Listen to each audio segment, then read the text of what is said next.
The views and opinions expressed on this program are those of wearecolerain.com and do not necessarily represent those of Colerain High School, the Colerain Boosters, or the Northwest Local School District. Thank you for tuning in and enjoy tonight's broadcast. Welcome to 8801 Cheviot Road, home of the Colerain Cardinals. It is playoff time in the state of Ohio where your Colerain Cardinals are taking on the Moeller Crusaders. This is Chris Himonitis with wearecolerain.com, along with Brian and Brandon White in the booth tonight on a beautiful evening, if not chilly, here at The Cage, Cardinal Stadium at Colerain High School. So excited you've decided to join us this evening. The season is in the books. Colerain Cardinals finishing the year 8-2 and GMC champions once again, undefeated in conference. It was a fantastic year all the way around, but Brian, we get an opportunity now to move on to what is traditionally known as the second season. The Colerain Cardinals come into the playoffs as the number 2 seed, and they get to host the number 7 seed, the Moeller Crusaders. How exciting is this? Well, I say it time and time again, throw out the seeds. Throw out the stats. We're talking about them because we have to, because people want to hear them. But as you're right, it is the second season. But unlike the beginning of the first season, this is one and done. Absolutely. There is no tomorrow if you don't take care of your business tonight. Absolutely. No question about it. And no doubt that message was delivered to these young men. Another special thing about tonight, obviously, is the fact that we're a top 4 seed in the region. The Colerain Cardinals get to host this game, so we're at home. So it means it's the last game on this field for the seniors. And Brandon, you played here and not all that long ago, and you had an opportunity to, finish your career, at least here on the field, with a win. What's that like? What are those emotions like when you're coming down the steps and you're coming on the field with all you've given to the program to know that this is it? This is your last game on your home field.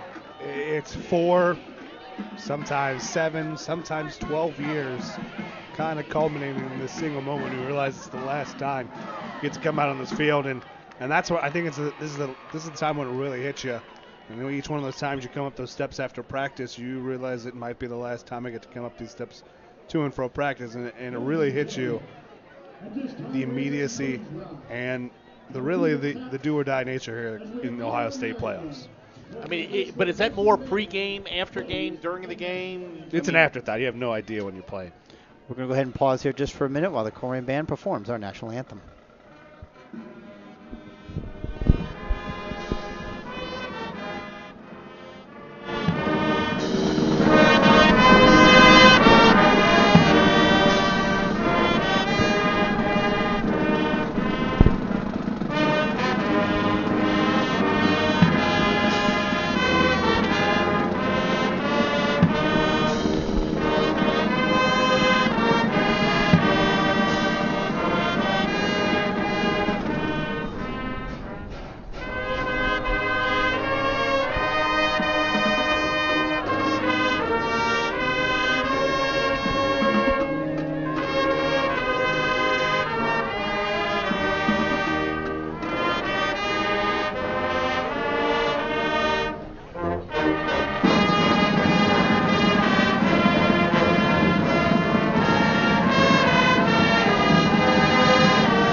That is the Colerain High School Marching Band with the National Anthem. We're going to get through a couple housekeeping items real quick.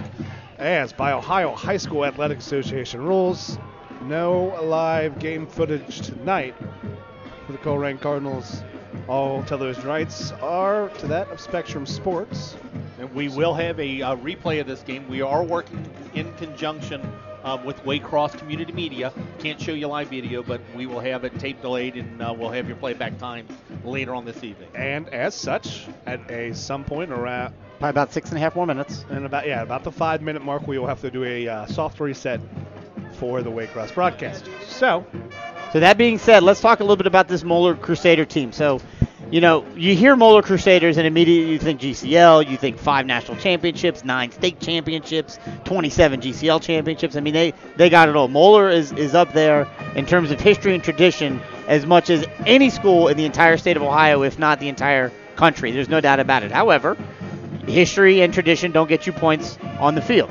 This team is 4-6. Now, it's deceiving at 4-6 because they've played a very difficult schedule, as most of the GCL teams do every year. In fact, one of their 4 wins, you could easily make the case, is the best single win by any Division I team in the entire state a few weeks ago when they went to Cleveland and beat the number 1 ranked AP team in the state, a team that beat St. Xavier, handed them their only loss, the St. Ignatius Wildcats. They beat them by 3 touchdowns. Now, I don't know, it really sticks out on their schedule, but, to your point, Brian, throw the schedules out, throw the stats out, throw the seedings out. It really doesn't matter. Talk a little bit about what Moeller brings to the cage tonight. And kind of add just what you just said.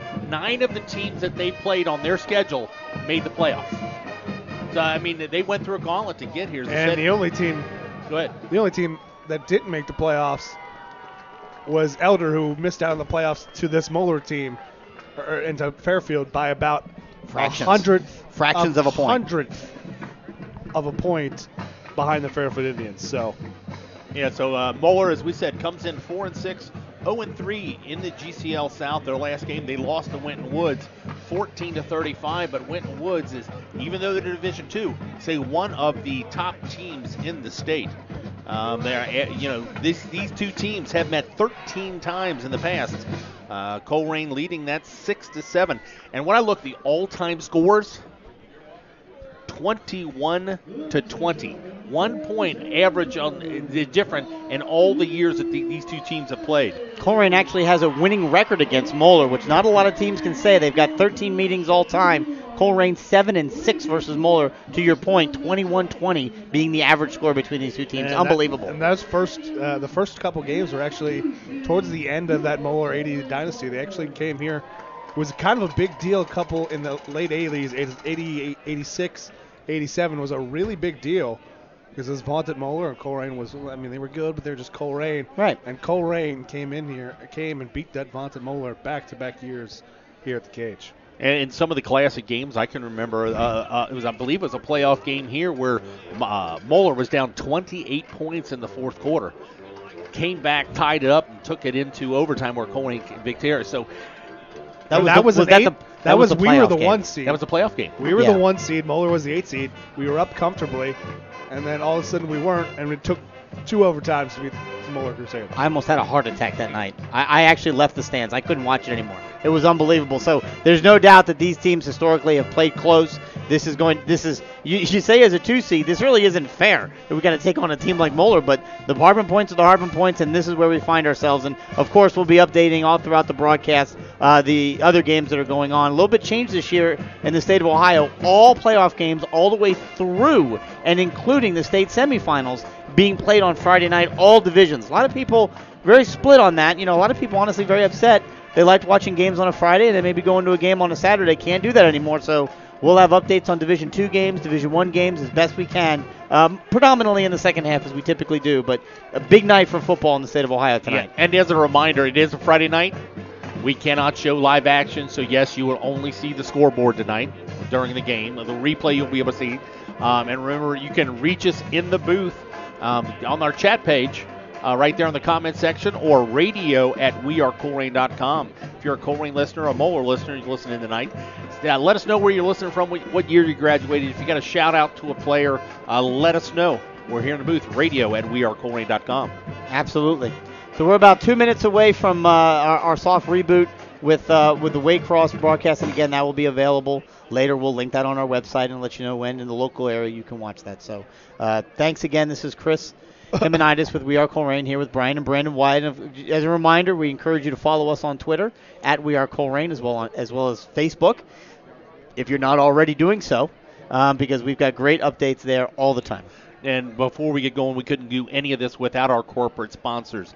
So thank you again to everything you contribute to make this possible. Arab Pest Control, Fast Signs, Friedhoff Accounting, Friendship Baptist Church, Holding Realtors, Joseph Toyota Cincinnati, Langdon Meats and Fine Wine, La Rose's, Life Touch, Long Schaefer & Company, Northwest Association of Educators, Queen City Running, Supercuts, Thrivent Financial, That's Susan Bennett, Underground Sports Shop, the Colerain Corner, Valley Metalworks, Kona Ice, Midwest Stonescapes, Quaker Steak, Plato's Closet, Game On Sports, and a special thanks to Joe Capples Landscaping. Those are all of our corporate booster sponsors. We're very grateful and thankful for everything you've given to the Colerain Boosters, and to most importantly to the students at Colerain High School, White Oak Middle School, Colerain Middle School. Literally thousands of lives impacted by those corporate boosters, and also every single individual booster that's out there. And you know who you are, and we want to grow that base as much as we possibly can. We'll talk a little bit about that later in the broadcast. But as of right now, the Colerain band is on the field, as are the cheerleaders, and they're playing. Quite frankly, they're moving around just to kind of stay warm. Temperatures are beginning to drop a little bit. Not expected to get frigid. I think we're going to be looking in it's football weather. The best part is that there's little to no wind and absolutely no chance of precipitation. So it's a beautiful night here at the Cage. And as we heard from one of our mothers in the stands, at least it's not raining. All right, so now we will reset for the Waycross broadcast.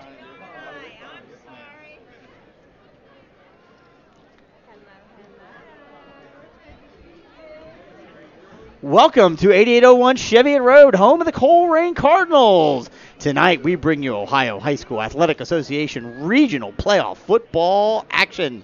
This is Chris Simonitis from WeAreColerain.com in conjunction with Waycross Community Media, and along with Brian and Brandon White here in the booth. So excited to have you watching this broadcast. The 8-2 Colerain Cardinals, the number 2 seed, Division I, Region 4, welcome the number 7 seed Moeller Crusaders, who come in at 4-6 from the Herald GCL South. It's a beautiful night here at Colerain High School, and this is going to be a game for the ages, no doubt about it.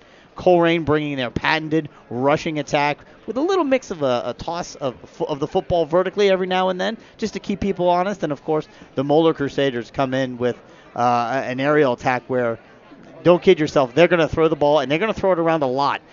They've hit as many as 9 or 10 different receivers in a game this year. They've got multiple players that can catch the ball. One of the big ones on their team, and we'll see him tonight, is number 80, Brendan Bates. He's a junior. And let me get his numbers, because I know 6'6", 235. Thank you. 6 foot 6 inch, 235 pound senior tight end for the Moeller Crusaders. So thank you so much for tuning into the broadcast. And for those of you listening live on WeAreColerain.com, again, thank you so much for tuning into tonight's broadcast. We're about 3.5 minutes away from kickoff. You know, tonight, let's talk a little bit more, Brian. We just briefly touched on Brendan Bates there. Let's talk a little bit about some of these other Moeller Crusaders. And they've had some injuries throughout the year, and they've got a quarterback now that didn't start the year as a starter, but he's played the past several games. And tell us a little bit about Mr. McKenzie and the rest of the Moeller Crusaders. Well, you're saying they had a star quarterback go down in the middle of the season, kind of really early, and they've tried a couple different quarterbacks. They came with Miles McBride, started the season, but then they found a gentleman who's a Mitchell McKenzie you talked about.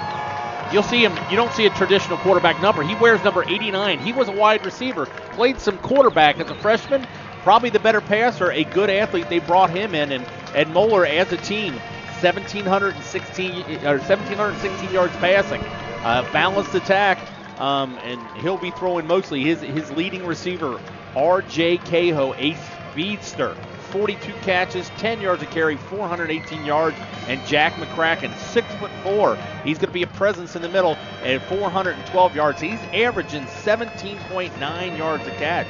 And I'll tell you what, there's one guy to watch out for. 13 receptions only, but 351 yards, 27 yards of a reception.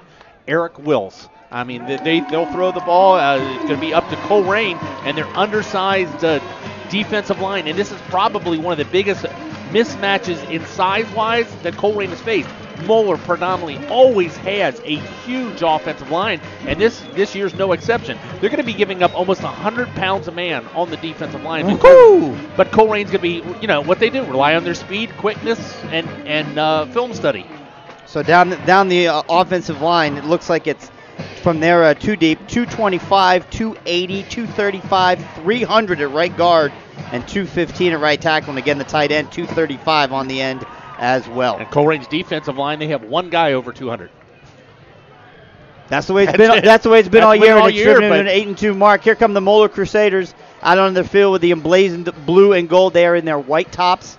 and they're yellow, or I guess what do you call it? Would you call that maize? Maize They're and gold gold. bottoms. They're blue and gold. Blue with white tops and gold bottoms, and so red out here at Colerain, the Colerain Cardinals, of course, and they're red tops and white bottoms. And I'll be honest, when I heard that it was a red out, I really had hoped that they'd be The red pants? red pants and red tops, because we haven't seen the red pants, I don't think, all year. At least I don't remember, but I love that look, the red on red. I know, Brandon, you're not a big fan of it. To those of you But, listening at home, we'll describe that because we cannot show you the red on red, the red on white, or whatever they were wearing tonight because of OHSAA rules. That's right. Again, So if you want to reach us in the booth, the address here live is radio@wearecolerain.com. Got one from sunny Corona, California. Lenny Lopez wants to hear a lot of touchdown Cardinals tonight. And listening on live chat on YouTube, Mike listening from Indianapolis, Dylan Bigner listening from Cincinnati, Ohio, and usually from Florida, but you made the trip back up. Don Ostertag is here in the house, the former Cardinal athletic department employee in retirement, now up here visiting the Colerain Cardinals in person for the first time this year. So Moeller won the toss. They had deferred to the second half. They're going to be kicking off to Colerain. J.J. Davis and Sincere Jones back for the Colerain Cardinals. Kevin Thibodeau, the sophomore phenom kicker, will be kicking off for the Moeller Crusaders. Yeah, we saw him in warm-ups. He has quite the leg on him. So said there's a slight wind, shouldn't affect the kicking game or really anything that much. It's a steady wind, but nothing out of the ordinary. yeah, back on the real Thibodeau real quick, 5 of 6 on the year from a field goal perspective. Only missed one extra point, so he's definitely got a leg. We are getting ready to get underway. 2017 Ohio High School Athletic Association Regional Playoff Football action. The foot underneath it, he's a lefty. Kicks it up and pops it up right around the 25-yard line where it's taken by Deontay Smith-Moore. Gets about 3 yards on the play. Going to take it up to about the 20, looks like maybe the 27. And that's where Colerain will take over. Can't do much on a pop-up kick like that. A very effective kick. He almost kicked it up high enough. You compared it to a punt. Really no time to set up blocking, no time to set up a return. Smith-Moore secures the ball. Colerain's going to take over their first possession at their own 28-yard line.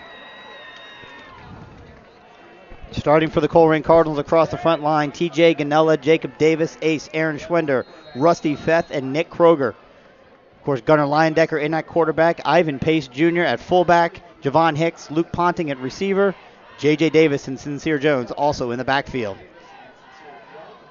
Traditional wing set formation for the Colerain Cardinals. In motion goes Sincere Jones. Here's a speed pitch back to Sincere. He's got it, looking for some room to run.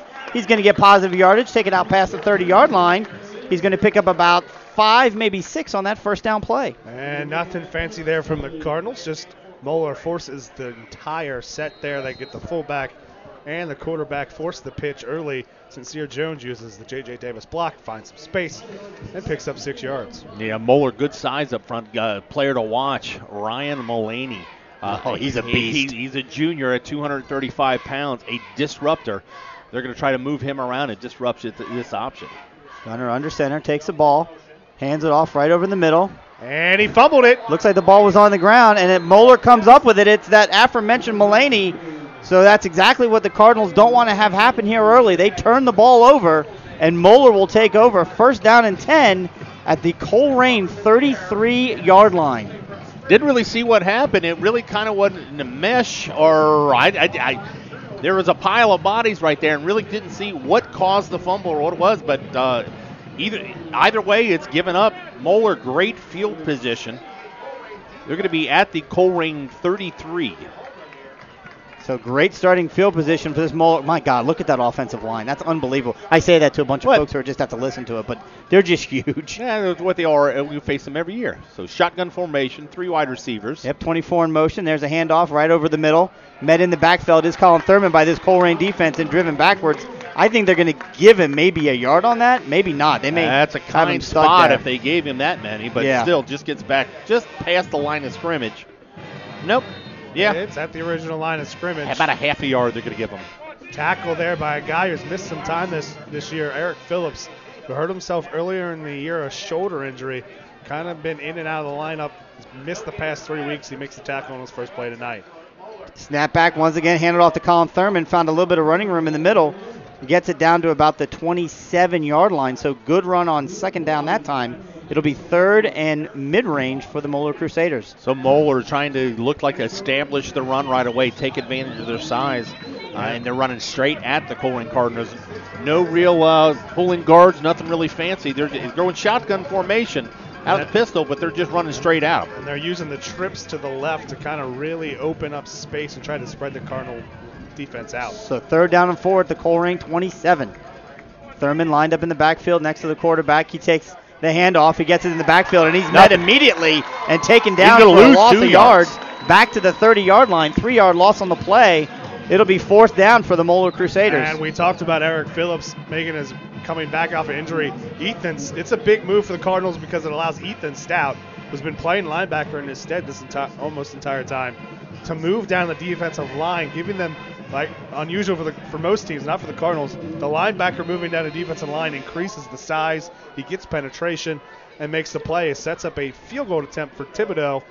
It'll be a 47-yard attempt? 47-yard attempt. There you go. So this is a long one for the left-footed kicker. Let's see what the sophomore can do. He's got a leg. He's only missed 1 field goal all year. Snap is back, hold is down, kick is up, and I don't think it's going to have enough. It is no good. Wide left, and I think it had the distance, but it was wide left. It was short. Good attempt and good effort by the Moeller Crusaders to try and get some points on the board. As we've said before, as the ball goes through the back of the end zone now, Colerain will take over 1st down and 10 at their own 20. Yeah, you can't fault the coach for trying for that. You don't find a lot of high school kickers that can consistently kick over 45 yards, but it's like a punt. If you miss it, it's coming out to the 20. So, yeah, it's a good decision. So no harm, no foul there. Just lost some time on the clock, the Colerain offense. Only 2 plays in that last series. Have an opportunity here, fumbling it away early, getting a chance on their second offensive series of the game. I'll tell you what, Moeller's really loading that box. Well, it makes sense. There's a handoff across the middle. Ivan Pace still on his feet. Taking it out all the way past the 40-yard line and a 1st down. Nice to see number 5 get loose. He can move, and he can hit some people. He's going to be a big part of tonight's game. Yeah, Ivan Pace has missed a couple games because of injuries and situations. But what he gives you from the fullback position is power. He will run through arm tackles. And if you're going to bring your safeties that close and the linebackers that close, they better make the initial contact because he ran right through him. And we can see this 3-4 front from the Moeller Crusaders. They're really shading the nose guard to one side, basically trying to draw the Cardinals going to one side of the field or not. Ivan Pace just goes right through it. There's a pitch to J.J. Davis. He's going to try and get around the end, and he does. He makes 1-man miss, 2-man miss, 3-man miss. He's going to pick up another 10 yards and a 1st down for the Colerain Cardinals. Yeah, they're really overplaying one side of that ball, but, with J.J. Davis shows a lot of speed. That's what he does on the outside. Gives them a little bit of shoulder, gets around the corner, picks up the 1st down into Moeller territory. Ball at the Moeller 47. Yeah, and J.J. Davis, Deontay Smith-Moore really didn't get a good block on the edge, but he did enough to slow the Moeller defender down. And when you slow down, J.J. Davis is fast, and he gets to the edge. Now J.J. Davis out wide along with Javon Hicks. 2 wide receivers split to the right. Gunner drops back. He pitches it out, and it's incomplete. Intended for J.J. Davis, but he bounced it off the turf. Don't know if he just lost the handle on that or what, but it's going to go as an incomplete pass. Yeah, just kind of rushed it. Just a little swing pass out there, and the referees are discussing it. Yes, a ball did go forward. I don't understand why they need to discuss it at all, but because the ball that was thrown directly at that referee, he wasn't sure. It can be difficult sometimes. I'd rather them conference and be sure than guess. So. I would have liked to have seen J.J. Davis really chase it down, though, and secure it in the event that it was ruled a lateral. So 2nd down and 10 at the 48-yard line. There's a pitch wide. Oh, he's got some space to run. J.J. Davis is out there blocking. That's Deontay Smith-Moore who takes it deep into Moeller territory all the way down to the 25-yard line. 1st down, Cardinals. Again, Moeller loading the box. The outside is there. I mean, it's one-on-one. You've got the cornerback and the safety tied up with the wide receivers. If they can make their blocks, Colerain can have success on the outside. But we've seen it so far. So far, Moeller is trying to dictate by formation. They try to shut it up, give the open in the middle, and close down. We saw Ivan Pace make a big play. Now they're trying to kind of close the inside, bait the Cardinals outside, but the Cardinals getting the blocking and the space to the outside. J.J. Davis in motion now. There's the handoff up to middle. Going to pick up about 2 yards on the play as Ivan Pace Jr. Inside the 25 down to, I think they can bring him all the way down to the 22-yard line maybe? Yeah. 23. Yep. 23-yard line. Almost, 2.5, almost 3 yards on that carry. To your point, they really are stacking the box. Love to see somebody go. Would have loved to have seen maybe a pass play on that first down. A tight end can slip out behind there really easy. Well, but you still got to give them time. That's right. When they're that much in the box, there's more guys to block, too. J.J. Davis in motion. Speed pitch to him. He's going to run around to the right side. He's fast. He's going to get some room, and he's into the open. He's going to get all the way down inside the 10-yard line. They're going to mark him out of bounds, but it'll be enough for another Cardinal first down. And that's not a play we've seen a lot from the Cardinals this year, that little toss, sweep, get your speed to the edge, because a lot of teams kind of by formation kind of cheat a little bit on that play. But this tonight, Moeller's slow, getting more and more tight, and they're just giving up the outside with the speed they cannot match right now this drive. Sincere Jones in motion. There's the handoff. It's a fumble. Fumble on the mesh between Gunner and Ivan. Thankfully, Gunner saw it and hopped on it immediately. He's going to lose a couple of yards on the play. It'll be second down and goal. Yeah, take it to the 9-yard line. He tried to pull that ball out of the belly, and it just, I don't know if he caught an elbow, something right there. I mean, he was definitely trying to take it out. It just, but he did the smart thing, fell right on it, limit the loss, play again, second down. Second down and goal from the 9. 9-yard line. So there's a speed pitch out once again. The side is there. Let's see if he's in. Sincere Jones! Touchdown, Cardinals! Sincere Jones in from 9 yards to the left side. Put 6 on the board. The Cardinals take the lead. Again, if you're going to load the box, Colerain's going to use their athletes to get outside. We saw J.J. Davis earlier. This time, J.J. Davis, huge block for Sincere Jones for the first score at 7:15 in this first quarter. Extra point pending.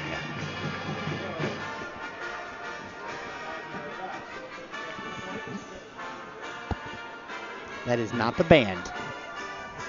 It's Brandon's cell phone. So Snap Chris, back, hold is down, kick is up, and it's good. At the 7:15 mark of the first quarter, it's your Colerain Cardinals 7, the Moeller Crusaders 0. And we'd like to thank everyone listening live on wearecolerain.com. Again, you can reach us at the booth at wearecolerain.com, or directly in the live chat on YouTube, where you got Jim and Terry Shear listening in from Chicago and Illinois. We got Bearcats Win listening in saying, let's go Cards. Jim Schneier, I apologize if I mispronounced your last name, listening from South Carolina. so we get California, South Carolina, Chicago, and Cincinnati. And Indianapolis. So big score for the Colerain Cardinals. One, their first series, they fumble and lose a fumble on their second play from scrimmage. Moeller recovers, can't advance the ball, miss a 47-yard field goal. They get the ball to the 20-yard line, march 80 yards down the field, put 7 points on the board, and now lead Moeller 7-0 with 7:15 to go here in the first quarter. It's a confidence thing, and I think it's important, guys, because we saw Gunner twice so far has lost a fumble. So you wonder if maybe nerves are setting in a little bit. You know, it is the playoffs. He's a senior. But there's a lot of pressure, obviously, that goes along with being the senior here and being the quarterback. Always pressure. It's how you're going to respond. And what does he do after that first possession and that second fumble? Responds with a heady play and takes his team into the end zone. So back for the Moeller Crusaders, B.J. Hendricks, R.J. Cahoe. There's a pooch kick, once again, popped up, taken to about the 5-yard line, taken out to the 10, the 15, the 20. There's a little bit of room there. There's a flag on the play. Okay, well. But every time we play a Moeller, I'm not always sure because they wear hand towels that are yellow. Oh, well. I think that was just a hand towel. Okay, see? I even caught myself there. So the ball taken out to the 30-yard line where Moeller will take over, first down and 10. Yeah, no. This Colerain defense getting a chance to work again, and they have been nothing short of spectacular all season long. Well, playing with the lead right now, lots of game left ahead, but Moeller Crusaders come at that first possession, running straight at them. They tried to run one counter, and they got lost for yardage. See if they mix it up here, and they have with 3 guys in the backfield in the shotgun formation. McKenzie at quarterback takes the ball. It's a fast pitch out to number 24. He's got it. He's immediately tackled by number 1, Sincere Jones. R.J. Cahoe, that's their speedster. They got to get him one-on-one in space. But, you know, Sincere Jones, one of the fastest Colerain Cardinals, and it shows sure tackling one-on-ones, stops him for a 2-yard gain. And it looks like Sincere is just going to follow Cahoe all the way around the field. And that's not a bad idea because Sincere kind of new to the corner/linebacker position, switching over and playing a little bit of defense. So second down and 8. There's a handoff across the middle. Once again, that big offensive line trying to find some holes, and they find Well, you see here, nothing. Here for the Colerain Cardinals, the strength of their team is their linebacking core. Luke Bolden, Dan Bolden, Eric Phillips, But is it? and Ethan Stout. Every single one of those Colerain Cardinals was in the backfield on that play. Well, when you've got a smaller defensive line, they shoot the gaps and kind of force them and kind of opens up space for the big. The linebackers are bigger than their defensive line. So it's 3rd down and 7. Ball spotted at the 33-yard line. Moeller needs to get to the 40 for a first down. Slight adjustment for Brendan Hobbs' helmet. His snap's coming loose. You know, Brandon, you made a comment about the strength of this defense being their linebackers. I would argue it's their secondary. We're talking about a secondary with 14 interceptions on the season, 5 of them returned for touchdowns. Here we go, 3rd down and 7 on the 33. Moeller needing to get to the 40. Let's see what they can do. McKenzie barks out the calls, gets the ball, looks, pass it deep, and it is caught right before the 50 by number 80, that big tight end we were talking about. Brendan Bates picks up a first down for the Moeller Crusaders. They're going to mark him just inside the 50 at the Colerain 49. And McKenzie just got that off Ethan Stout from the defensive line position, applying the pressure. But it does a good job and finds his big target downfield. I'll tell you what, that was a laser, too. I mean, there was a lot of Colerain defenders in the area, and he found that little window, found the big tight end into Colerain territory at the 49-yard line. So 1st down and 10 for the Moeller Crusaders, the Colerain 49. Oh, we got whistles. Some early motion from the Crusaders. That'll be a 5-yard penalty. I'll make it 1st down and 15. Yeah, they put the running back in motion. He set, and then the wing back decided they were going to look like they were running a jet sweep, and with all that extra motion, one of the offensive linemen just couldn't hold his water. Thanks again for joining us on wearecolerain.com. This is Chris Simonitis along with Brian and Brandon Wyatt. So glad you chose your Friday night to join us for a little playoff football. Your Colerain Cardinals up 7-0 here as we approach the 5-minute mark of the first quarter. McKenzie's got the ball. He's in the shotgun, takes it, hands it off in the backfield. Good stiff arm by Thurman. He's going to pick up some room. Jakari Patterson gets him right at the 50, tosses him down. So about a 4-yard gain, but that's pretty good considering where he probably should have gone down. Yeah, Deshaun Pace, I believe that was in the backfield, got it. You know, he broke that arm tackle, heading for about a 4-yard loss.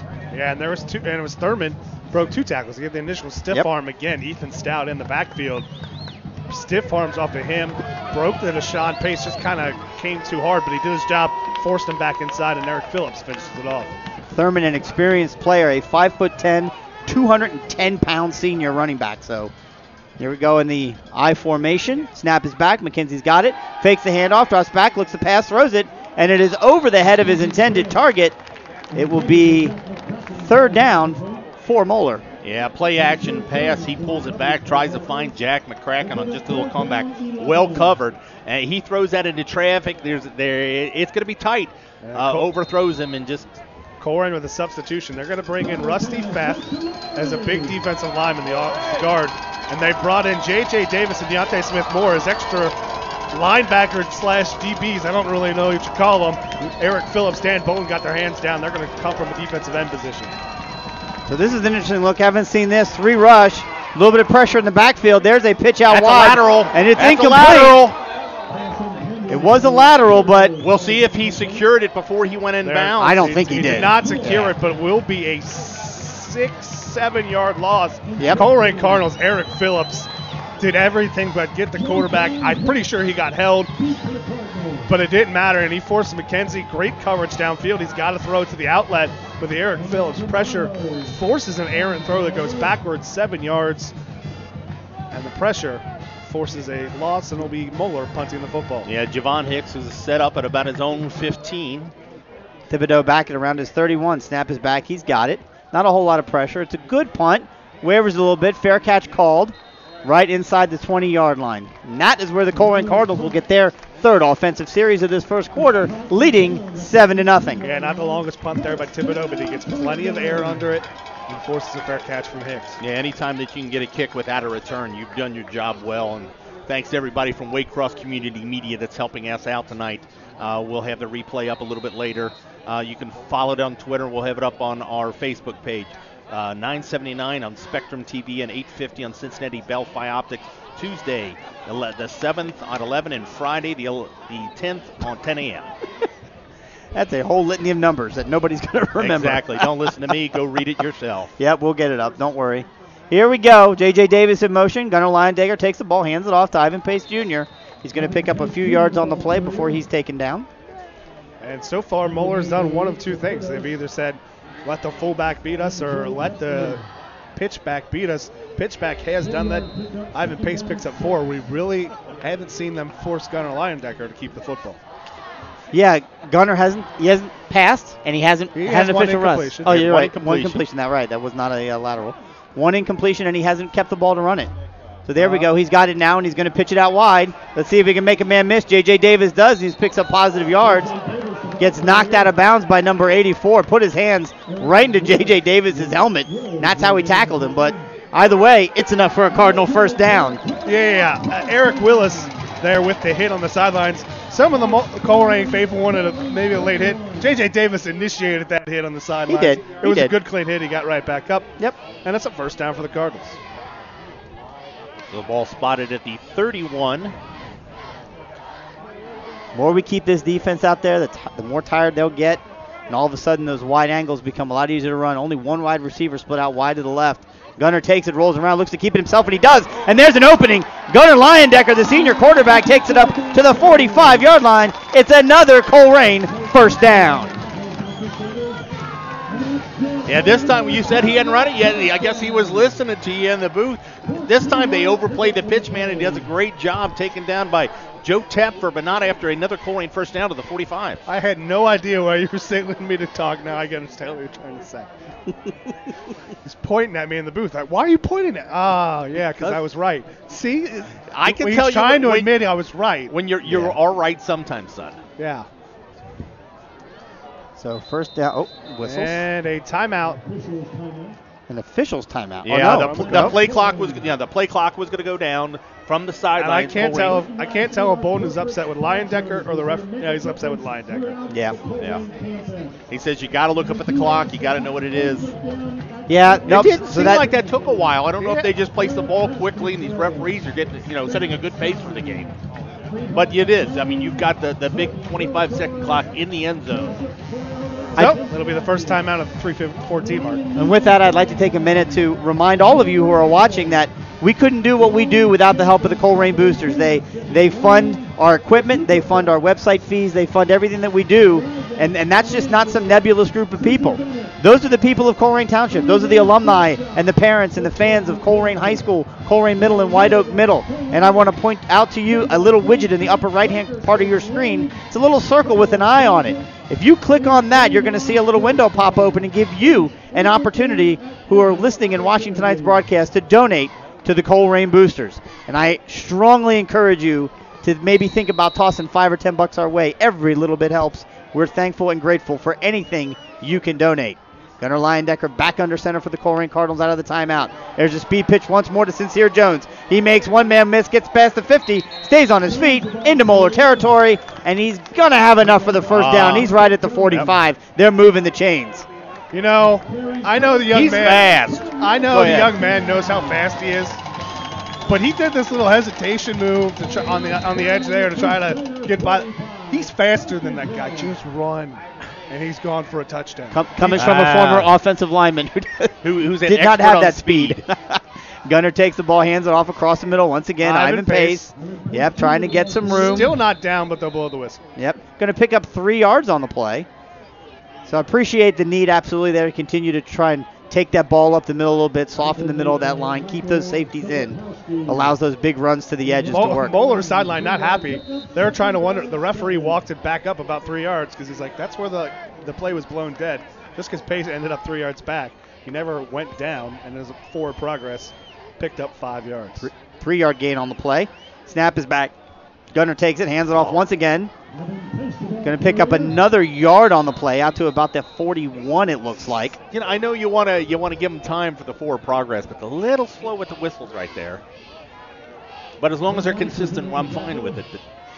And Moeller trying to play that guessing game. They've done so right here, trying to kind of bait Leyendecker to give up that dive play there, and they did, and they hold it to a minimal gain. So big play for the Cardinals here on the Moeller 42-yard line, needing 7 yards for the first down. He drops back, looks to pass. He throws it, and it is in and out of the hands intended for number 6, Deontay Smith-Moore, and it falls incomplete. It'll be 4th down. Expect to see the punting team come on out for the first time for the Colerain Cardinals. Yeah, a little play action there, and he tried a little throwback, little wheel route. Little wheel route in it. And Smith-Moore might have been open. He wasn't going to get the first down. But he might have been open at a later time, but Linedecker didn't have the time to set and let that play develop, and he just had to throw it right away. And even though Smith-Moore catches it, to your point, it wouldn't be a first down. Although this is a good spot for a fake. They're not going to fake. 4th down and 7 at the 42. Snap is back. Lawson Sandusky's got it. Rugby style, kicks it. It's going to bounce and take a great Colerain hop, go all the way to the end zone. There's a flag late, tossed from the complete opposite side of the field. Colerain knocks it out of bounds at the 2-yard line. You know what? This might be a sideline from where it was thrown. No, it's not. No, it's I not. can tell you exactly what it'd be. We gave Willis all the credit last play where a nice clean hit in bounds. That was not a clean hit. He cheap shot at Alonzo Kendricks, the gunner on that play, on complete opposite side of the play. Willis is the man blocking him, and he just pushed him in the back. He's in the opposite side of the field. Referee right there sees it, and it's a personal foul against the Moeller Crusaders.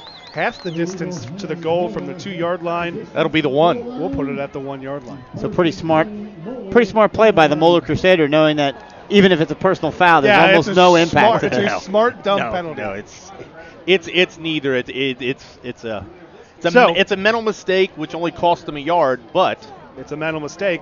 If he makes another one of those, he is gone for the rest of the evening. But actually, it's inside the 1. It's inside the 1-yard line. So Moeller is going to be literally on the goal line. Quarterback will be about 4 yards deep into the end zone. This is an opportunity for the Colerain defense to do something special. Last week against Winton Woods, Moeller had a ball popped up in this exact same situation. Winton Woods picked it off and took it in for the not only did they have a similar situation, the center hit himself. Yeah, and this is at the shotgun from their own goal line. Yep, so 4 yards deep in their own end zone. The Moeller Crusaders look to get out. 1st down and 10, trailing 7-0. Snap is back, take it, looks to pass, throws it deep down the sideline. Nobody there. There's a flag. I can't imagine what that was for, but we'll see. They tried to run a little hook and go, and I believe they got Javon Hicks on a little bit too much contact. Well, you can see this disparaging look from Eric Phillips that it is, in fact, going to be pass interference against Colerain. And even though that ball was well overthrown, there is no such rule as uncatchable in high school football. So that's a gift to the Moeller Crusaders by the Colerain defense. They're going to take him out from the 1-yard line all the way up to about the 10, and they'll have a 1st down and 10 now. 16, excuse me. 15-yard penalty. Yep, 15-yard penalty. So 15 plus 1 is 16. It is indeed, and that's where they plant. That's where they plant the sticks, and that's where Moeller will get it. 1st down and 10 from their own 16, trailing 7-0 with 1:39 left to go in the first quarter.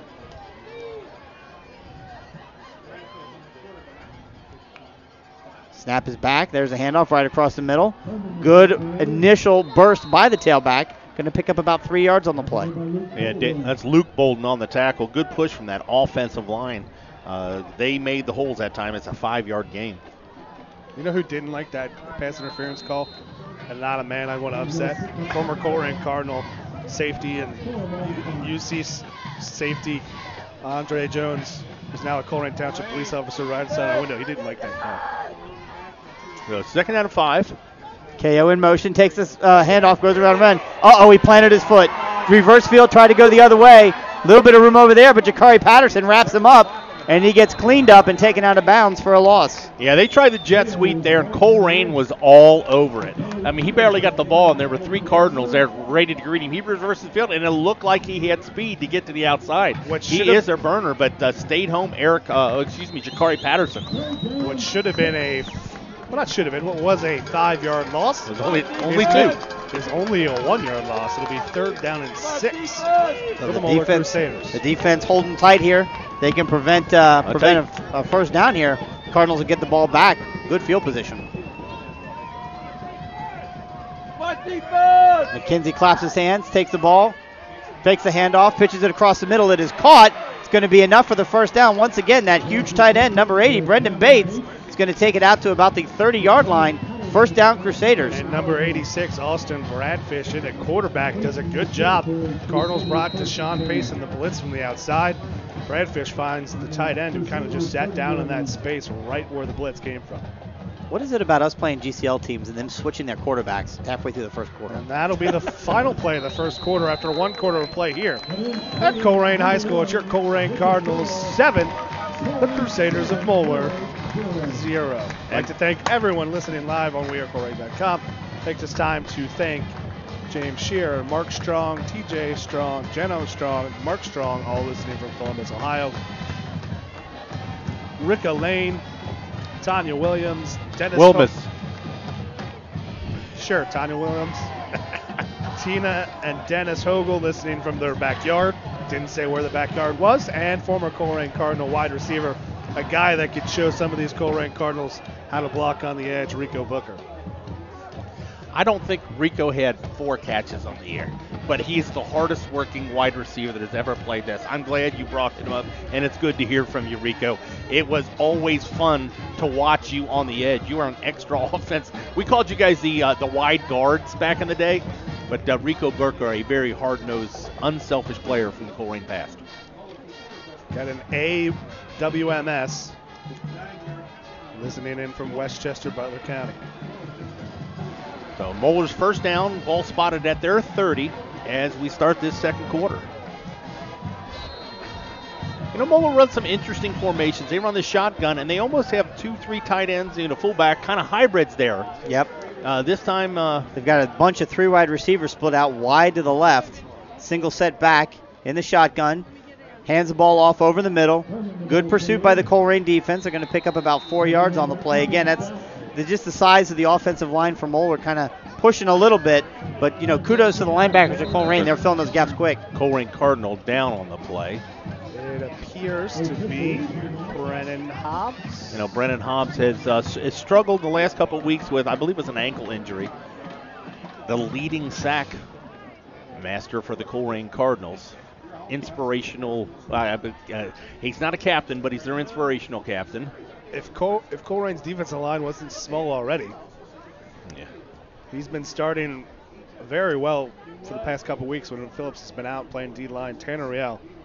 Tanner is listed at what, 180, 190 on the roster? Yeah. That's being very generous with his weight. He's probably closer to 170. The young man doing a great job so far this year. But again, this is a joint broadcast from wearecolerain.com and Waycross Community Media. If you like what you hear tonight and want to be a part of a future broadcast or even create a broadcast of your own, be behind the camera, behind the mic, or in the truck, remember you can contact them at www.waycross.tv/volunteer or give them a call, 513-825-2429. So it'll be 2nd and 5 for the Crusaders. Around 35-yard line. Yeah, Brennan Hobbs is coming off with a noticeable limp, and he's getting some assistance. So hopefully this gentleman will be fine in getting back. If not, next man step up, Tanner Real in for the Colerain Cardinals. Continues their tradition of very small but fast nose guards for the Colerain Cardinals. No question about that. And whistle blows to start the clock. In the shotgun. There's the handoff. Once again, Bradfish takes it, gives it to, didn't see who got the ball carrier on that, but they're going to take it out close to a first down. I think they're going to be about a yard short. So it'll be 3rd and short for the Moeller Crusaders. Thurman on the carry on there. It's a counter play. Moeller pulling their entire left side over to the right. Getting close to a first down. It'll be 3rd and 1. And that was actually Christopher Watkins, number 28. I didn't think it was Thurman back there. It was Christopher Watkins who took that. It was a 5'11". I'm sorry. So out comes the 170 Tanner Real. In comes Taj Roberts, who is the largest man the Colerain Cardinals have at 6'6". And 310 pounds. Yeah, so he's going to play nose guard now. They want to block up that line. Let's see what Taj can do there. He gets it. And he needs the 40. Oh, they had him on initial on the stop, but they brought in their running quarterback here. It looked like, is that 86 in the ball game? Bradfish has been in there the whole time. Yep, Bradfish has been in there. Okay, this entire series. 6'3", 180-pound junior. Very similar in size and stature to Mitch McKenzie, who started the game. Except he wears 86 instead Except of 12. he wears 86 instead of 12. Yeah, Ivan Pace looked like he hit him behind the line of scrimmage, but nice extra effort by the Moeller quarterback. That was one of those ones where Ivan Pace hit him in the backfield, but just the angle he hits him, he's going to fall forward for the first down. Yep, so now first down and 10 for Moeller on their own 41-yard line. Man in motion. Drops back to Bradfish. He looks to pass, gets out of a sack, gets out of another sack, stays on his feet, but he's not going to get out of a third sack as the Colerain Cardinals and Daniel Bolden take him out of bounds for no gain. And I'll tell you what, they've missed him the past couple of weeks, but Eric Phillips, Coach Bolden said at the end of the year, his length just gives you so much on the outside. Played tight end, the basketball player last year, move him over the defensive side, and Bradfish really just has nowhere to go because if he throws it, Phillips is going to bat it right down back in his face, and he causes the play, gets away from it, but Bolden cleans it up. So second down and looks like 11 where the markers are on the field. There's a handoff across the middle and met in the backfield and taken down for a 1 or 2 yard loss. Number 28 for the Moeller Crusaders, Christopher Watkins on the carry. And Watkins got that handoff, tried to make the move to the outside, but he saw Ivan Pace in position for the contain, tried to cut it upside, back inside, and Dan Bolden was waiting for him. And again, we get to look at this formation for the Colerain Cardinals. They bring in, it's almost a dime. It's a dime package with J.J. Davis and Smith Moore at DB. Yep. Bolden goes down. Phillips is going to line up a defensive end somewhere. They bring Taj Roberts to rush up the middle for the big man. So it was Rusty Feth last drive. It'll be Taj Roberts this drive. It's fantastic. You get to the playoffs and you see things you've never seen before. There's the snap back once again to Bradfish. He looks to pass. He throws it across the middle, and it's caught. A spin, taken down. Not enough for the first down. Up to the 50-yard line. It's close enough to maybe go for it. They needed the 48. They got 48. The 49. Yep, and a good belly by K-Out. Hicks had him for about a 4 or 5 yard gain. He spun off the tackle, falls forward, and he's just a yard short. Moeller brings in the punt team, but again, Brandon Kusmana is going to set up at about his own 45. But I was joking about the Cardinals faking. I am not joking about the fourth and 1, just across the 50. Snap is back. Punter's got it. He's got to kick it. It's a high punt. Drops it about the 20. Colerain stays away from it. Good Moeller bounce, and it's going to go out of bounds at about the Colerain 6-yard line. I was kidding about Colerain faking it. That was the spot. That was the spot. Yep. If you're the Moeller Crusaders, you're 4-6 on the year. You're down 7-0. You're the 7th seed at Colerain. Colerain is a heavy favorite, and Colerain is known for their defense this year. You take any shot you could get against this vaunted defense when they're not on the field. Expected it, but Rodenberg's won 2 state championships, so we'll defer to him. And Kusmana with a great kick, no return. This ball rolls out of bounds, Coffin corner. Colerain deep in their own territory at 7. And the Cardinals trapped the Moeller Crusaders inside their own 5-yard line. Crusaders trapped the Cardinals inside their 10-yard line to flip the field. Gunnar Linedecker under center, takes the ball, fakes the handoff, keeps himself, tries to spin. He's going to pick up a couple of yards on the play. Taken down by number 44 and number 6 on the play. And a good play by the Moeller Crusaders, but also a good play there by Gunnar Linedecker. Moeller had everyone there. I don't know if it was a missed assignment of blocking up front or just a defensive adjustment or blitz up front. Everything was there. Linedecker did a good job and just kind of took what the defense gave him, picked up 2 yards when it could have been a big loss. 3 yards officially, at least on the scoreboard. Second down and 7. Takes it. There's a speed pitch out wide right. Once again, J.J. Davis has got it. Stays on his feet and taken out of bounds, but not until he gets up to almost the 15-yard line. We'll say we'll mark it at the 14, so it'll be third down and 5. And J.J. Davis the timing was a little off on that little quick pitch because Linedecker was thinking about pitching it before he got out of the snap and kind of fumbled the ball coming out of the mesh, but it'll be third down and 3. And the Moeller Crusaders jump. Yeah, Colerain runs that little hitch there. The fake motion draws the Moeller Crusaders offside. That's going to be an automatic first down for the Colerain Cardinals. Now, I shouldn't be telling Moeller what to do here. But if you know the Colerain Cardinals get right to the line of scrimmage, they're probably going to run that dummy fake. And they do so here for about the 3rd time this season. They draw an offsides call. It's first down for the Colerain Cardinals. First down officially up at the 19-yard line now. 8 minutes to go here in the first half. Only 7-0. Cardinals looking for something. Gunner linebacker drops back to pass. He throws it down the field, intended for Deontay Smith-Moore, and just over his extended reach. It almost seemed like Deontay kind of checked up there a little bit. I'm not sure what happened there, but he catches that. He's gone. There's nobody in front of him. Yeah, they go back to that wheel route. They go play action. It's there. The post wheel, Javon Hicks drawing the defense over. Deontay Smith-Moore beating a linebacker into space on the wheel route and just past him. Incomplete. Would you say just a little bit more air under that ball? Maybe Deontay gets to it? Possibly. There's a snap once again, a handoff across the middle, and the Moeller defensive interior line is there. And he doesn't go down, but Ivan Pace gets absolutely nothing. He may have actually lost a yard. And it's hard to tell on a play like that if it's just not enough air or he just slowed down his route. Just something about the timing is off there. Yep. Alex Merritt makes the play, going two ways for the Moeller Crusaders. So 3rd down and 10 for the Colerain Cardinals. And for the first time tonight, we'll see them go to the shotgun formation. Yep, trying to give Gunner a little bit more time, give him the opportunity to pass. Looks like we're going to have 4 wide receivers, one to the short side here on the right. And another timeout from the sidelines. This one by Coach Rodenberg and the Moeller Crusaders. Yeah, Moeller didn't like what they saw. As you said, Colerain coming out for the first time in the shotgun formation. And just because they come in the shotgun doesn't mean they're going to throw it. They like to run that speed option to the outside with the clear out with those wide receivers. They like to throw that little wide receiver screen, or they'll also run deep. So Coach Rodenberg wants to get his defense set. You know, it's a big 3rd down conversion deep in Colerain territory. They need 3rd down and 10. And Moeller's did what they had to. When you're pinned deep in your own territory, they flip the field and now have the Cardinals pinned deep. Cardinals have got 1 first down. They're trying to get another. This is going to be a very interesting year in Division I playoffs for the state of Ohio. There's a lot of teams that I think at the end it's going to be the usual suspects, but as evidenced again, we said it before the game, Moeller coming in 4-6, but it's only 7-0, and some people were predicting some pretty ridiculous scores. And that's just not the way it works when you play a team like Moeller. So Colerain back to the half wing, 2 wide receivers to the left. In motion is Sincere Jones, and there's a speed pitch to him, and this is going to be Sincere, find some room and see if you can get out, and he doesn't find anything. Moeller had to know that play was coming, and they defended it beautifully. It's going to be 4th down, and on comes the punting unit for the 2nd time tonight for the Cardinals. Well, that's one of those, that's a home run or nothing right there. They get him to the outside. They know they're trying. Colerain's has had success there.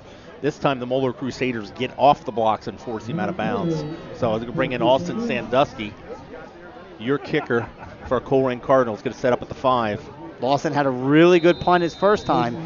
Pinned Moeller down at the 1-yard line. R.J. Cahoe, this speedster. He doesn't have nearly as much room to work with here. Snap is back to him. He's got it, takes it, kicks it, and it's straight up. Not so much a good punt this time. But it hits a Moeller player, but goes out of bounds. It does get up to the 40. Looks like they're going to mark it out of bounds. 46. Where? The 46-yard line? 46, 47. Yeah, the rugby-style kicker, he gets it out there and doesn't get a lot of foot on it.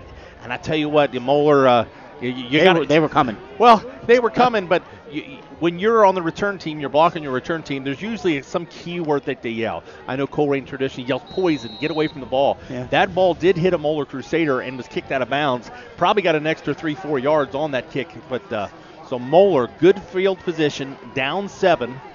Both teams with 2 timeouts remaining. Defense needs to step up one more time. Bradfish back in at quarterback. Yeah, I think they've made that switch now permanently. Didn't like what they saw from McKenzie early on in the game. Bradfish takes the ball, rolls, hands it off this time to KO in the backfield. And what again, a play. In the backfield, Ethan Stout. Ethan Stout, as I said, been filling in a linebacker all year. He's started the season as a defensive line down there. He's built like a linebacker. Lots of strength, beats his man off the ball. They try to run that quick counter back, and he is right there for the tackle. Good to see number 52, Brendan Hobbs, back in the game as well, also in on that tackle. So 2nd down and 9 on the scoreboard. Bradfish is back again. Trip wide receiver split out wide here. There's the handoff across the middle, trying to find some room, and he does. That is, again, number 28.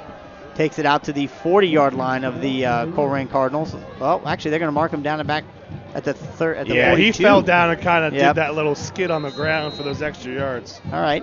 So at the Colerain 42-yard line now, 3rd down and 6. Yeah, they need to get to the 36, but this might be 2-down possession right here. Could very well much be.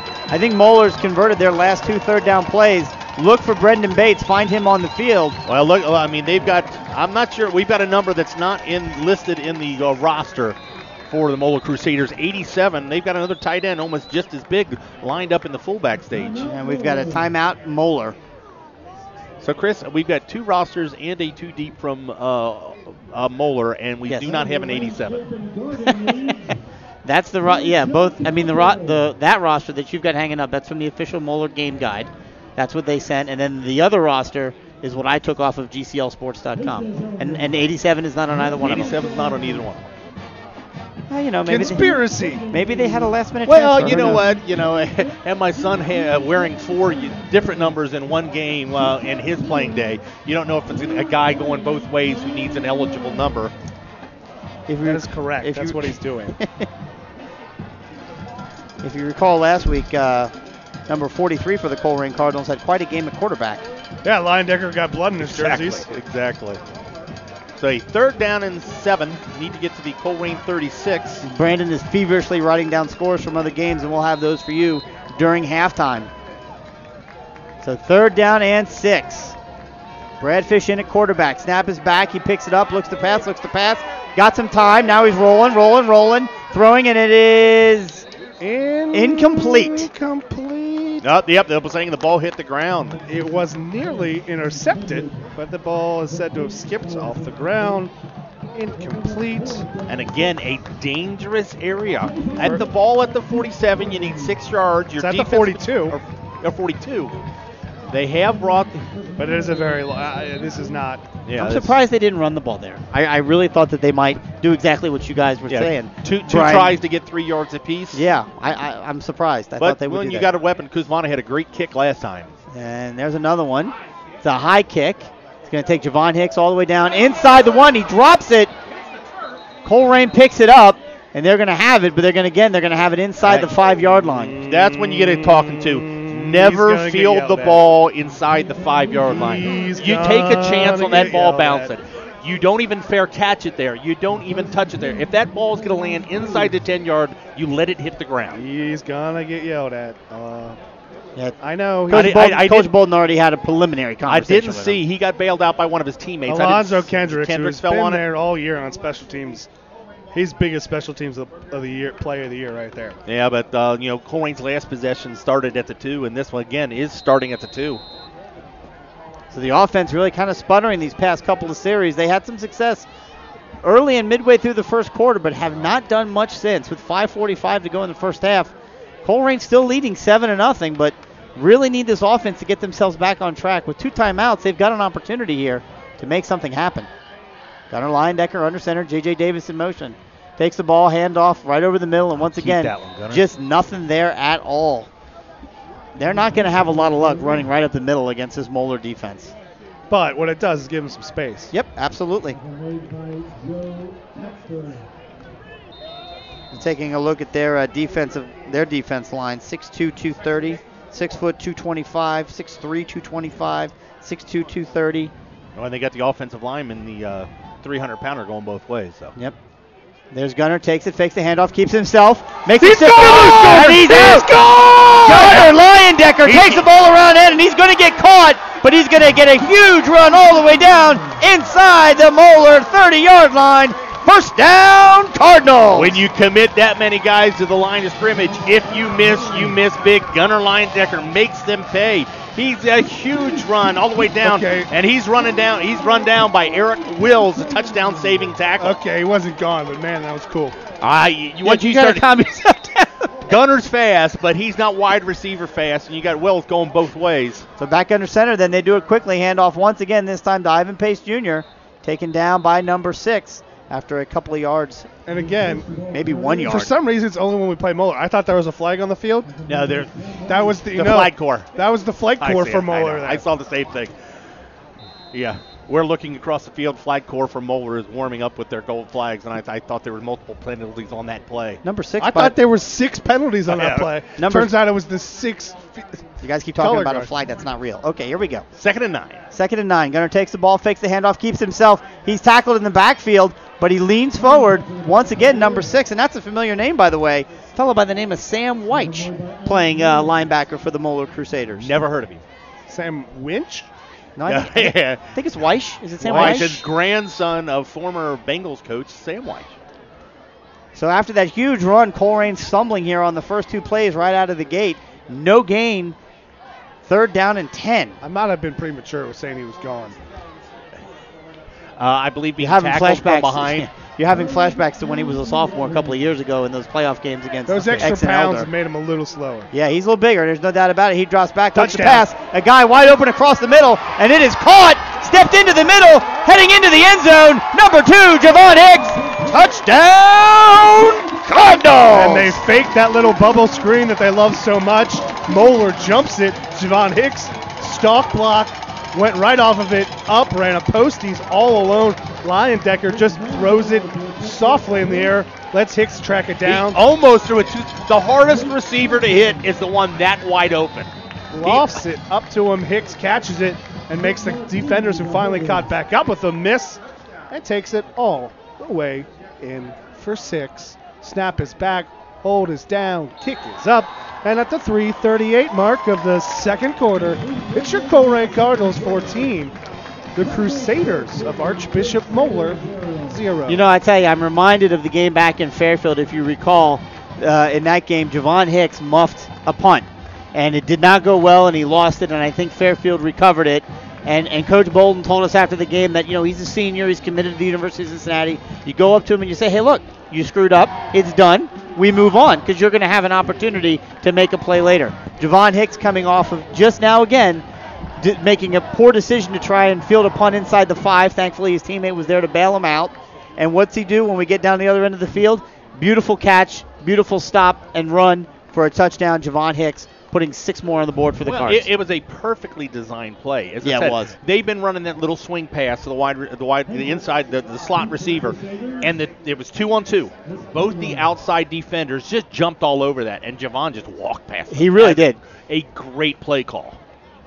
So that gives the Cardinals a little bit more breathing room. They got down there. There's still 3:38 left to go in this half.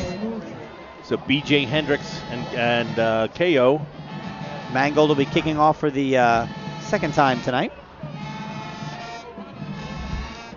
Again, the aforementioned Mangold, we never really talk about him because, again, he's just become such an automatic football player. It's crazy. There's a squib kick on the ground, picked up at the 5-yard line, giving the special teams a chance to get down there. Great move by number 24, and he's out in space. Takes it out to the 35-yard line.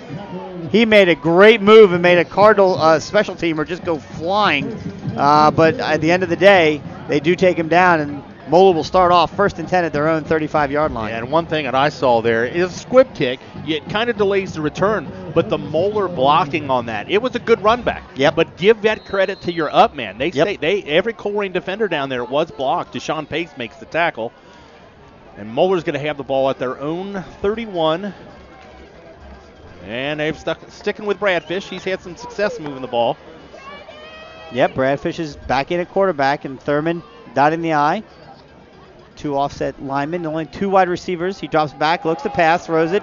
It is off the ground. Yep. Up ball bounced. Intended for number 10, but it bounced off the ground a little low. 2nd down, forthcoming. Jack McCracken couldn't get his hands underneath that. They just want a quick out. A very safe pass, trying to get the quarterback a little bit of confidence with a little timing route, but he does. He grounds it to him. Clock stops on the incomplete pass. They still have 2 timeouts. 3:27, still a lot of time They to have work with. 1 timeout Would you left. like some other score updates? Or No, do you no, want no. to wait Let's till- wait until halftime. I'll tell you one thing. Chase Wolf is really good. That's all I'm going to say. Well, he was a GCL South Player of the Year, so he's going to Wisconsin. There's a pass back to Bradford. He takes it, fakes the handoff, keeps it himself, tries to find some room to run, and Dan Bolden says, not over here, son. Yeah, they go 2 wide receivers, and then they run the slot, the opposite side receiver on a jet sweep to draw the Colerain defense. They stay home. Nice assignment football. Dan Bolden, a big tackle, a 3rd down and 8. So outside of that opening series for Moeller, who had a shot at a long 47-yard field goal, they've not been all that close to scoring. The defense really doing a good job buttoning up. 3 wide receivers to the left, 1 to the right. Drops back to Bradfish. He looks to pass. Ball's on the ground, and the Cardinals recover. And the Cardinals recover. There's 2 men that make that play. Ivan Pace on the big tackle, and there's Ethan Stout. No, wait a minute. That's a 4. That's not an 11. That's a Dan Bolden. That's a Dan Bolden. Another fumble recovery for Dan Bolden. And Bradfish really had no choice there. We had no choice but to hold on to it because the man he won at Wills or number 10, excuse me. So even on the turn. Yep. He was the intended receiver, but Javon Hicks had that. It was basically a comeback route right at the sticks. He had it completely covered, and he had to hold on to the football. And the Cardinals' pressure takes care of the rest. I'll tell you what, the referee started the play clock right away. Colerain takes the field with only 10 seconds left in the play clock. No, they've got 2 timeouts, but it looks like Gunner's going to get it off, and it's a speed pitch Deontay back. Smith-Moore's going to throw it. Oh, and it just popped it up a little bit, and it's going to be caught. Moeller intercepts it, so Colerain's going to turn it right back over.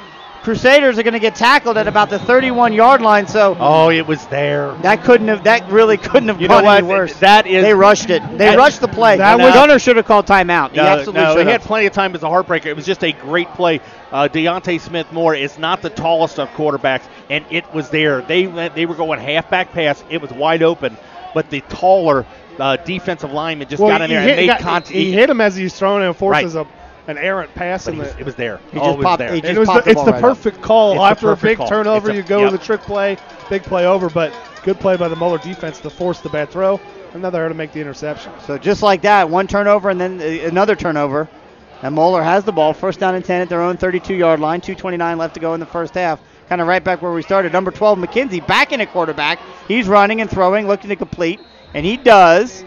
Caught for about a 3-yard gain on the far right sideline. And that play was all pace and pace. Ivan Pace applying the pressure from the backside. Linebacker McKenzie forced to throw it on the run. Deshaun Pace knocks Brendan Bates out of bounds. That does stop the clock. They give him about 3, almost 4 yards on that play. Second down. As I see, they're rolling out their quarterbacks. Colerain's smaller defensive line is getting pressure. If they keep him in the pocket, that time they rolled him out to get him out of the pocket as he waits for the play call. 75 and 56 of the offensive line. They're not even in their stance yet. 5 seconds left. Moeller is going to have to burn a timeout here. Couldn't get their play in. So here's the advantage for the Colerain Cardinals. Yes, they're smaller up front, but in this case, they know Moeller's going to throw the ball. They can kind of sit back and just speed rush upfield and get to the quarterback.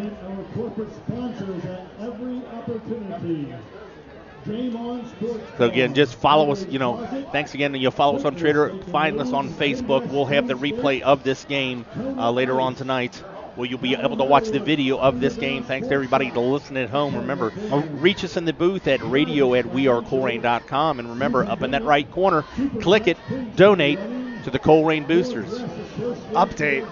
What? No updates. No updates. St. Xavier is no up updates. 21-0 against some team. Oh, wait a minute. That's Louisville St. That's Louisville St. X. Guys, I got you. No, you didn't get me because I saw some of the St. X score, and I know that. Let's just say this. Fairfield has points, so they're not being shut out. 2nd and 7. Mitch McKenzie back at quarterback, takes it, rolls to his left, now spins and rolls to his right, comes back, looks for somebody to pass to.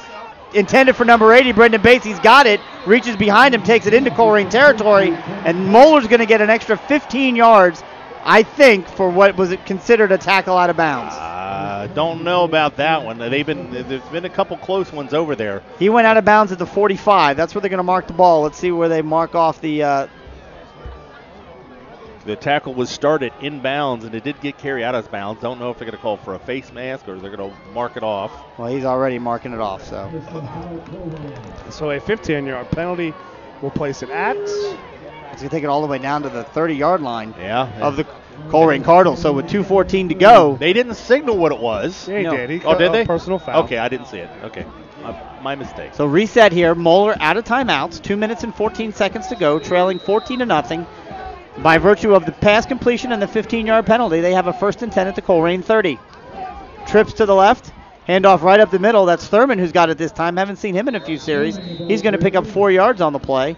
Clock will continue to run. They don't want to give the Cardinals any chance to get the ball back, I don't think. Yeah, they would prefer a touchdown, but any points at this point, but they don't want to give the ball back. But and 2 minutes and a short plenty of time. They got plenty of time. It's an eternity in high school football. Yep. Clock does stop on did the pick first up down. 4 yards on that play, down to the Colerain 21. Still shotgun, 3 wide. See what he does here. McKenzie's got it once again, hands it across the middle to Colin Thurman. Nice fill. Who was that? Yep, good fill by the Colerain defense. I saw Ethan Stout getting up off the ground. Luke Bolden. Luke Bolden back-to-back tackles on those plays. Ethan Stout filled the hole and filled the blocker, and Luke Bolden filled the hole and gets the sack. So Moeller not changing their offensive players at all. In fact, they're going with almost the exact same setup. Trips to the left, one wide receiver to the top. Colin Thurman in the backfield. Drops back to pass, does he? Throws it. It's complete to number 24. You've got to call that. He just tackled him right in front of you, but it doesn't matter. Wow. KO taken down for a loss. He was caught the pass, couldn't find any room at all to move. And there's a Colerain player down, but I think he's going to hop right back up. That's Ivan Pace Jr. So, yeah, they just ran that quick out to KO, tried to find in space, and Ivan Pace just kind of fell funny on his chest there. Yep. Yeah, a lot of times you make that tackle, you land on a guy's foot on your sternum. Yep. Well, we'll take you out a little I bit. have never heard of falling on I've heard of falling on the ball. I have never heard of falling on someone's foot. You are an offensive lineman. You probably falling a foot on a sternum. Well, you heard it here first. 47-yard attempt was missed earlier going the other way. The left footer. Thibodeau, timeout, Colerain. Their second timeout of the half. Colerain with one timeout left. And that's a good timeout by Coach Bolden. He wants to get his defense together. Just kind of everybody take a breath, reset. It's a long kick.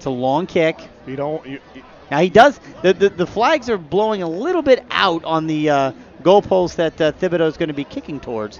So he may have a little bit of assistance there. And as I said before, he didn't miss on length in his first kick. He missed it wide left. I don't know what you're talking. He missed. He on didn't length. miss. He had enough. It would have gone over the crossbar. Length. He was just short.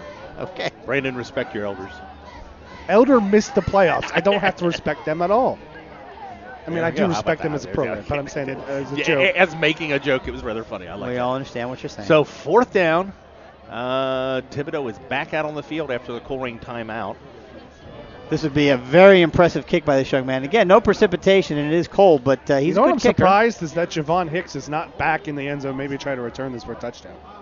Well, Colerain's linebackers a little bit back, a little bit. Wait a minute. No, it's in the end zone. You can't. It's in the end zone. Yeah, you can't return it. He can maybe stand at the goal line, but this you can't return it. Ball once across the end zone in high school football in Ohio. So the Colerain crowd starting to yell and cheer. Oh, we have. He's going to use another timeout. So that Coach Bolden is icing the kicker. Coach Bolden pulling into his playbooks, playing a little spect ball right here. Coach Specht at St. X likes to do this to kickers. He did it to the Colerain kickers a couple years ago. Was that Donetsky he did that to? He did it twice. He did it to what's the all-time Zach Gaynor, yep. One with 3 consecutive times. Then Gaynor hit the game winner about 4 or 5 years ago, and he did do it to Donetsky. Donetsky unfortunately missed the one time, made it the second time. That was the overtime loss here a few years ago. Yep. Not to be confused with the overtime loss earlier this season. Last 3 times our teams have met, ended in overtime. All overtime. How about that? We're still a couple of weeks away from that even being a remote possibility. Right now, we've got a battle on our hands. Colerain up 14-0 on a determined Moeller Crusaders squad. He's a proud young man from a proud program. They're not going to go quietly into the night. There's a couple very surprising scores here at halftime. We'll get you to. So again, just as a reminder, we'll go silent at halftime, and we'll come back with about 5 minutes to go in the half. We'll have stats for you of the first half as well as scores from around the state and the city. Here we go. Here comes a 47-yard attempt from the left footer. Let's see what he can do. Taj Roberts, the big 6'6" offensive lineman, in to try to block it. Snap is back. Kick is up. Nope. And it is off the crossbar. No good. If that ball's a foot to the left, it's good, but it isn't. And that's the second missed field goal of the night for Thibodeau. Colerain will take over first down and 10 at their own 20-yard line with 41 seconds remaining. Usually in soccer, you want to aim for the upper 90, put it in the spot. Wait, you're making fun of my sternum to the foot reference, and you're making a soccer comparison. I am. Usually you want to aim for that upper 90 because if you get a nice little deflection, it can go into the goal. Yeah. You don't want to aim for the lower 90 on the goalpost, and he hit it almost perfectly on that play. He really did. Right in that lower 90, and it'll be no good. We'll see what the Cardinals do here. Well, with 41 seconds left, I mean, they're gonna bring in the Bolden package. They're gonna run the ball. They want to secure the ball. Don't have anything funny go on here. You've got a 14-0 lead at home. Take it into the locker room. There's the handoff right over the middle. Didn't see who got it. Deontay Smith more. Yep, Ivan Pace took it. He's going to pick up about 6 yards on the play. Ivan Pace is about 4 inches and 40 pounds bigger than Deontay Smith. I can't see height from here. They all look the same height to me. What are you talking about? The exception of Taj Roberts. He clearly sticks out. He's a big dude. How can you not see height? So that's going to be the last play of the first half, as the Cardinals will let the clock go. Absolutely. So with 13 seconds remaining in the first half, no play is necessary. The Colerain Cardinals so far have defended their home field. They're going to take a 14-0 lead against the Moeller Crusaders into halftime. Thanks for tuning in here at wearecolerain.com. We'll be back with 5 minutes remaining in halftime to go over scores and stats from around the city.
Perry 7, St. Ives 3.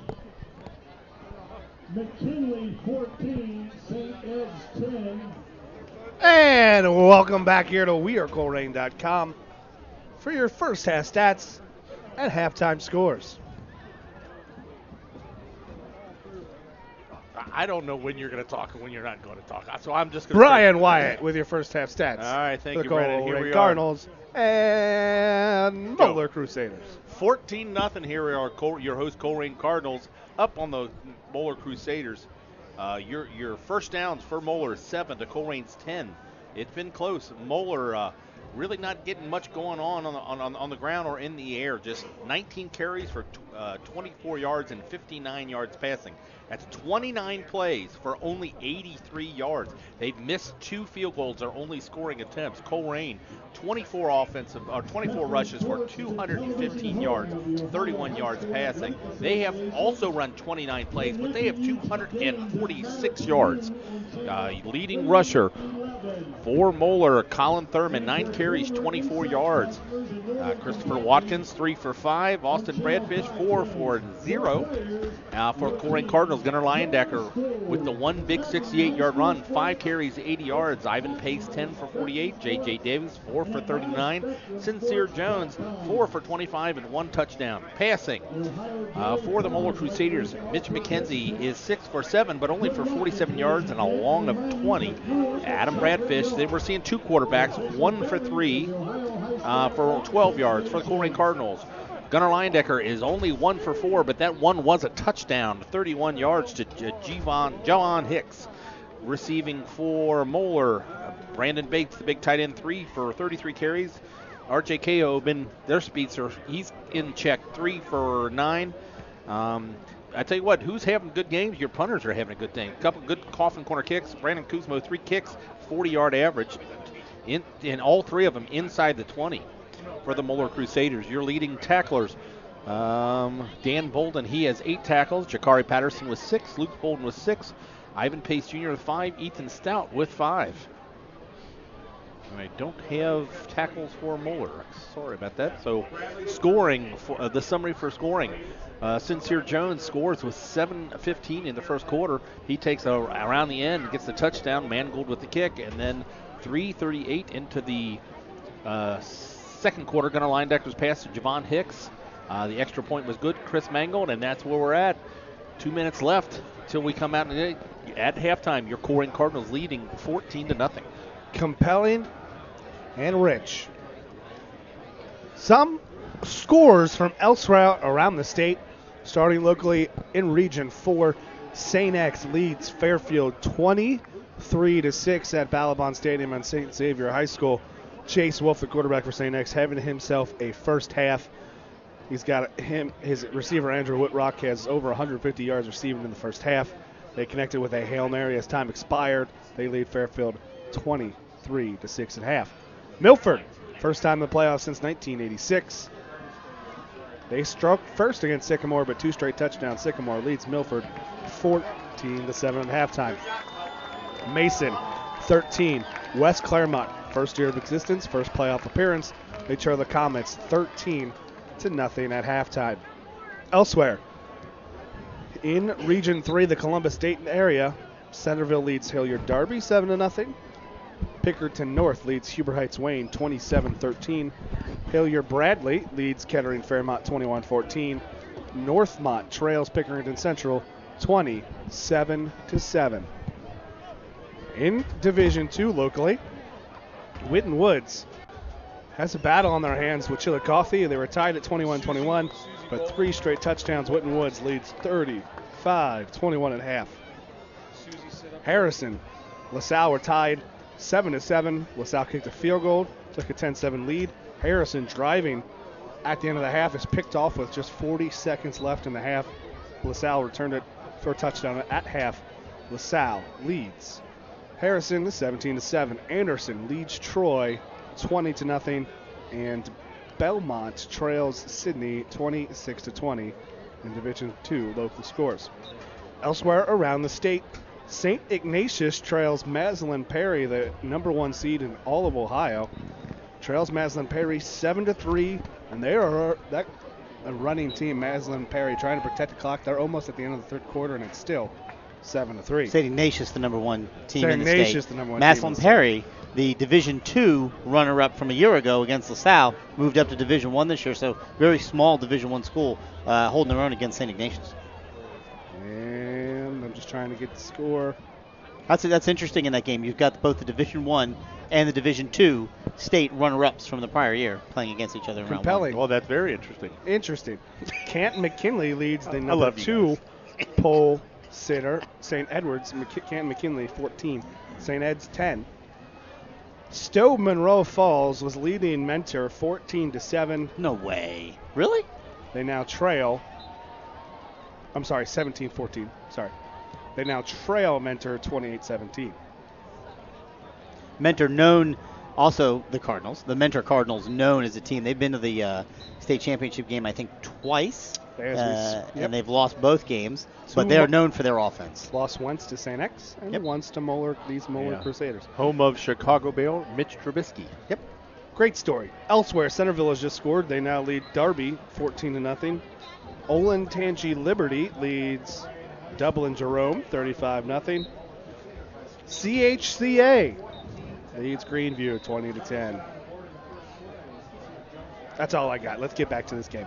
A minute and a half left to go. You heard the stats, and I think the takeaway here is that the Colerain defense has really been the story. I mean, a couple of big plays for the Cards. Obviously, the 31-yard touchdown pass to Javon Hicks, as well as the huge run, by Gunnar Leyendecker leading up to that. But really, it comes down to the Colerain's ability on defense to hold Moeller to, and I don't remember the stats. Are they net less than 100 yards for the entire first half? You are correct. That is correct, 86 yards. And you know what? And they have moved the ball a little bit, but never really got that threatening in the Colerain territory. Both kicks were, 45 and 47 yards, and missed them both. I believe that might have been his first couple. The Moeller he was kicker. 5 or 6 coming in. It was 5 or 6 coming in, and it's tough to hit those long ones. But last one, you're right. He's only missed 1 in 10 games. He's missed 2 tonight. But again, 47 yards. Goodness gracious. So the Cardinals, who Moeller Crusaders deferred to start this year.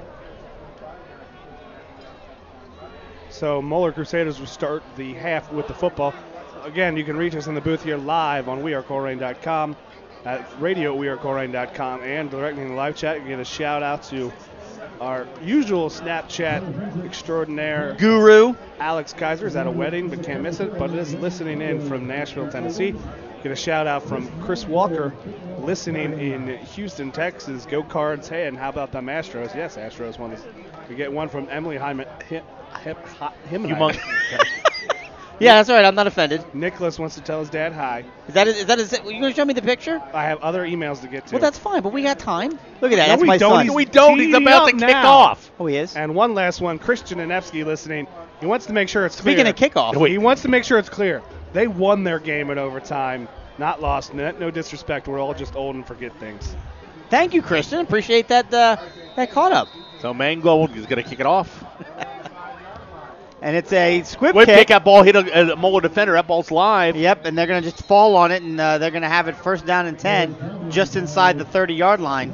That play couldn't have been worse for both teams, but worked out perfectly for both teams. Well, no return. The ball's going to be spotted at the 28. Couple of Colerain defenders ran into each other, and I go, uh-oh. It was such an awkward fall. I'm like, please, nobody get hurt on that play. The last thing Mangold wants to do on that squib kick is hit an up man. Right. The last thing the up man wants to do is not be looking and get hit. But it ends up, Moeller recovers it at about the 30, and Colerain doesn't give up a big return. Ugly. So what quarterback we got on the field this time? Let's see. They've gone back to McKenzie. Yep, McKenzie back in at quarterback. Thurman back in at running back. Mitch. 3 wide receivers split out wide to the right. McKenzie was 6 for 7 in the first half, only 47 yards. But a little more success through the air than his protege. Ball is set, whistle is blown, and we are underway. Clock starts, snap is back. McKenzie looks to pass, throws it, and it is caught by number 10. Takes it out past the first down marker to the 40-yard line. We'll say 41, be 11-yard gain on first down. And a really good play design there for the Moeller Crusaders. They basically had 3 wideouts to the side, and they all ran underneath patterns to the inside. Patterson jumped on Brandon Bates, the guy who's gotten the ball almost the whole time, and the outside receiver catches it behind him for the first down. Yep, that was number 10, Jack McCracken, on the play. So first down and 10 now at the 41-yard line are the Moeller Crusaders. In the shotgun, takes the ball, hands it off right over to Colin Thurman. He gets it. There's a room across the middle. He's going to take it out past the 45-yard line. Going to pick up about 6 yards on first down. And Thurman might not have a lot of speed, but he runs hard. He was hitting the backfield, but he shook off that tackle, kept going, and falls forward for 6 yards. Yeah, listen to the program at 210 pounds. He is their power back. So down 14-0. Moeller really would love to get some points on this opening drive here in the first series of the second half for them. Moeller did a good job of just keeping the ball out of the Cardinals' offensive hands. Yep, snap is back to McKenzie. He rolls to his left, looks to pass, throws it, and it is incomplete. Intended for number 24. It'll be third down. And that's really the best result McKenzie could have hoped for, because if he throws it on a line, I think Deshaun Pace is there for the interception, but he had all sorts of pressure coming at him as he rolled out to his left. He just had to get rid of it. Didn't have a good set of his throw, and it goes errant out of bounds. Yeah, Trey Harris, it looked like he went unblocked, and they kind of let the defensive lineman come from the weak side, but he's not your typical. These Colerain defensive linemen are just small linebackers. Colerain crowd coming alive now on third down. They need to keep yelling. Complete and fourth down upcoming. I am baffled, absolutely baffled with that Moeller play calling. Why so, Brian? Brandon, tell me. You easily got 6 yards on first down, and you throw the ball. And you only needed 4 yards. Having a good day for the as the punter for the Moeller Crusaders. Javon Hicks has not had a return yet. This was a huge kick.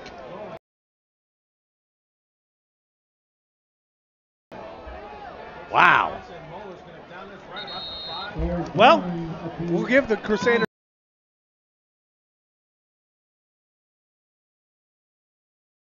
since the first one. Yeah, they're going to mark that as a 6. That's over a 50-yard kick, no return away from him. That's a weapon. Well, after old Mr. Dave, the stiff arm gets him around the edge, and he picks up 7 yards. Yeah, this time instead of bringing the fullback off the middle, he went off tackle a little bit, rode behind. Well, they have the Bolden baggage in right now. So they're just running heavy. Tepfer makes the play, but not after he picks up 6 yards. Our linebacker under center hands the ball off to the fullback, takes it up to the 20-yard line. It'll be enough for a Colerain first down. So Colerain has gone big, broke both their big linebackers in, and they're pretty much running like 4 fullbacks. I'm wondering, can you sustain an entire drive leaving them in there? Well, Bolden and Bolden just came out. Just came out, all right. Yep. Just want to get a little bit of field position. Yeah, maybe just get the ball out a little bit. One thing I will say, one thing that absolutely no one can debate, this Colerain coaching staff does an unbelievable job at halftime adjustments. They've done it all year long. There's a speed pitch back to J.J. Davis. He's going to try and take it around right end. He's going to get some yards and wisely step out of bounds.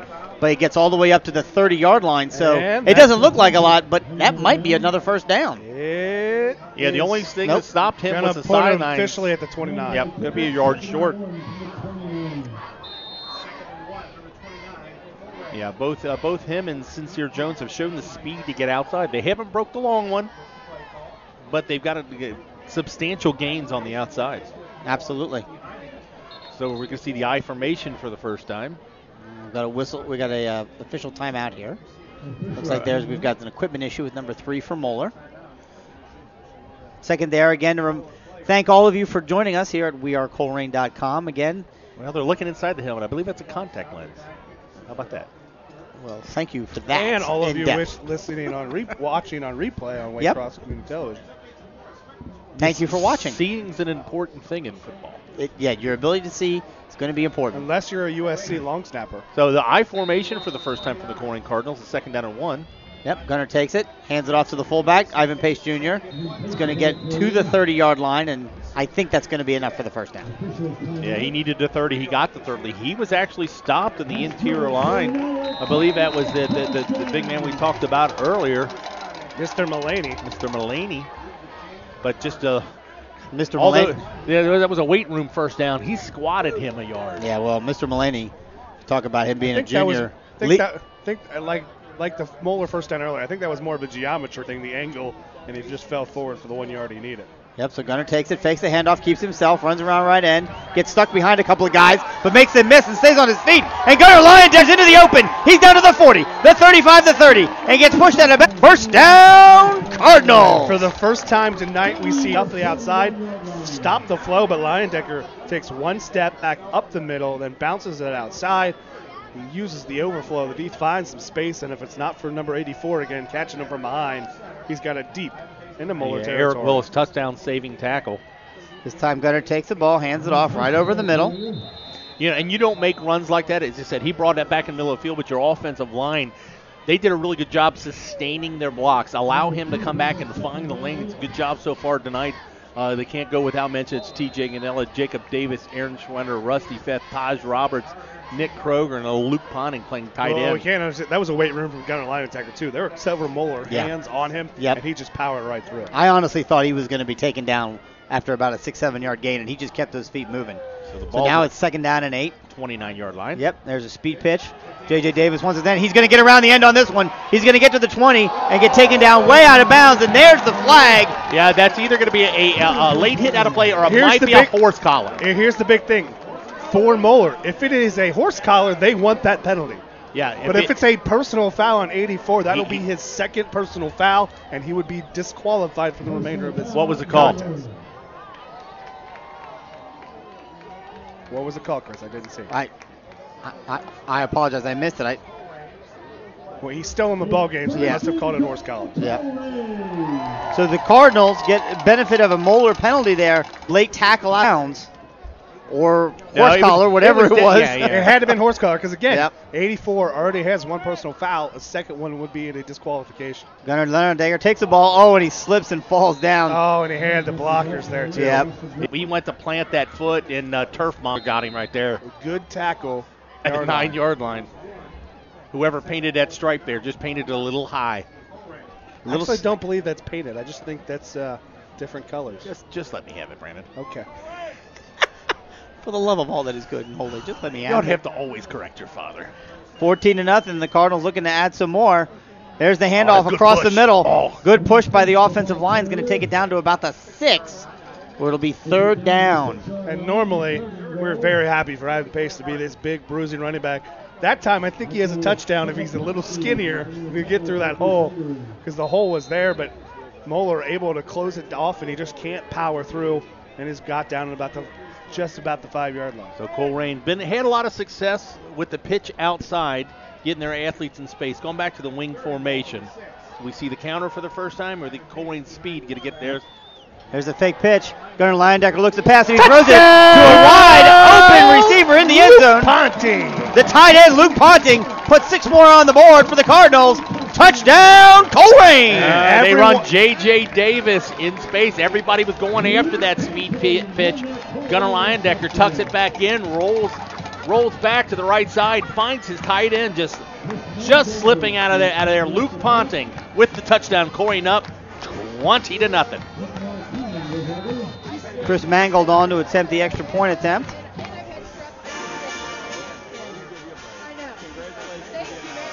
Snap is back, hold is down, kick is up. Kick is good, and with 7:23 mark of the 3rd quarter, it's the Colerain Cardinals 21, the Archbishop Moeller Crusaders 0. I'll tell you, that's the way you start a half. You get a 3 and out on defense.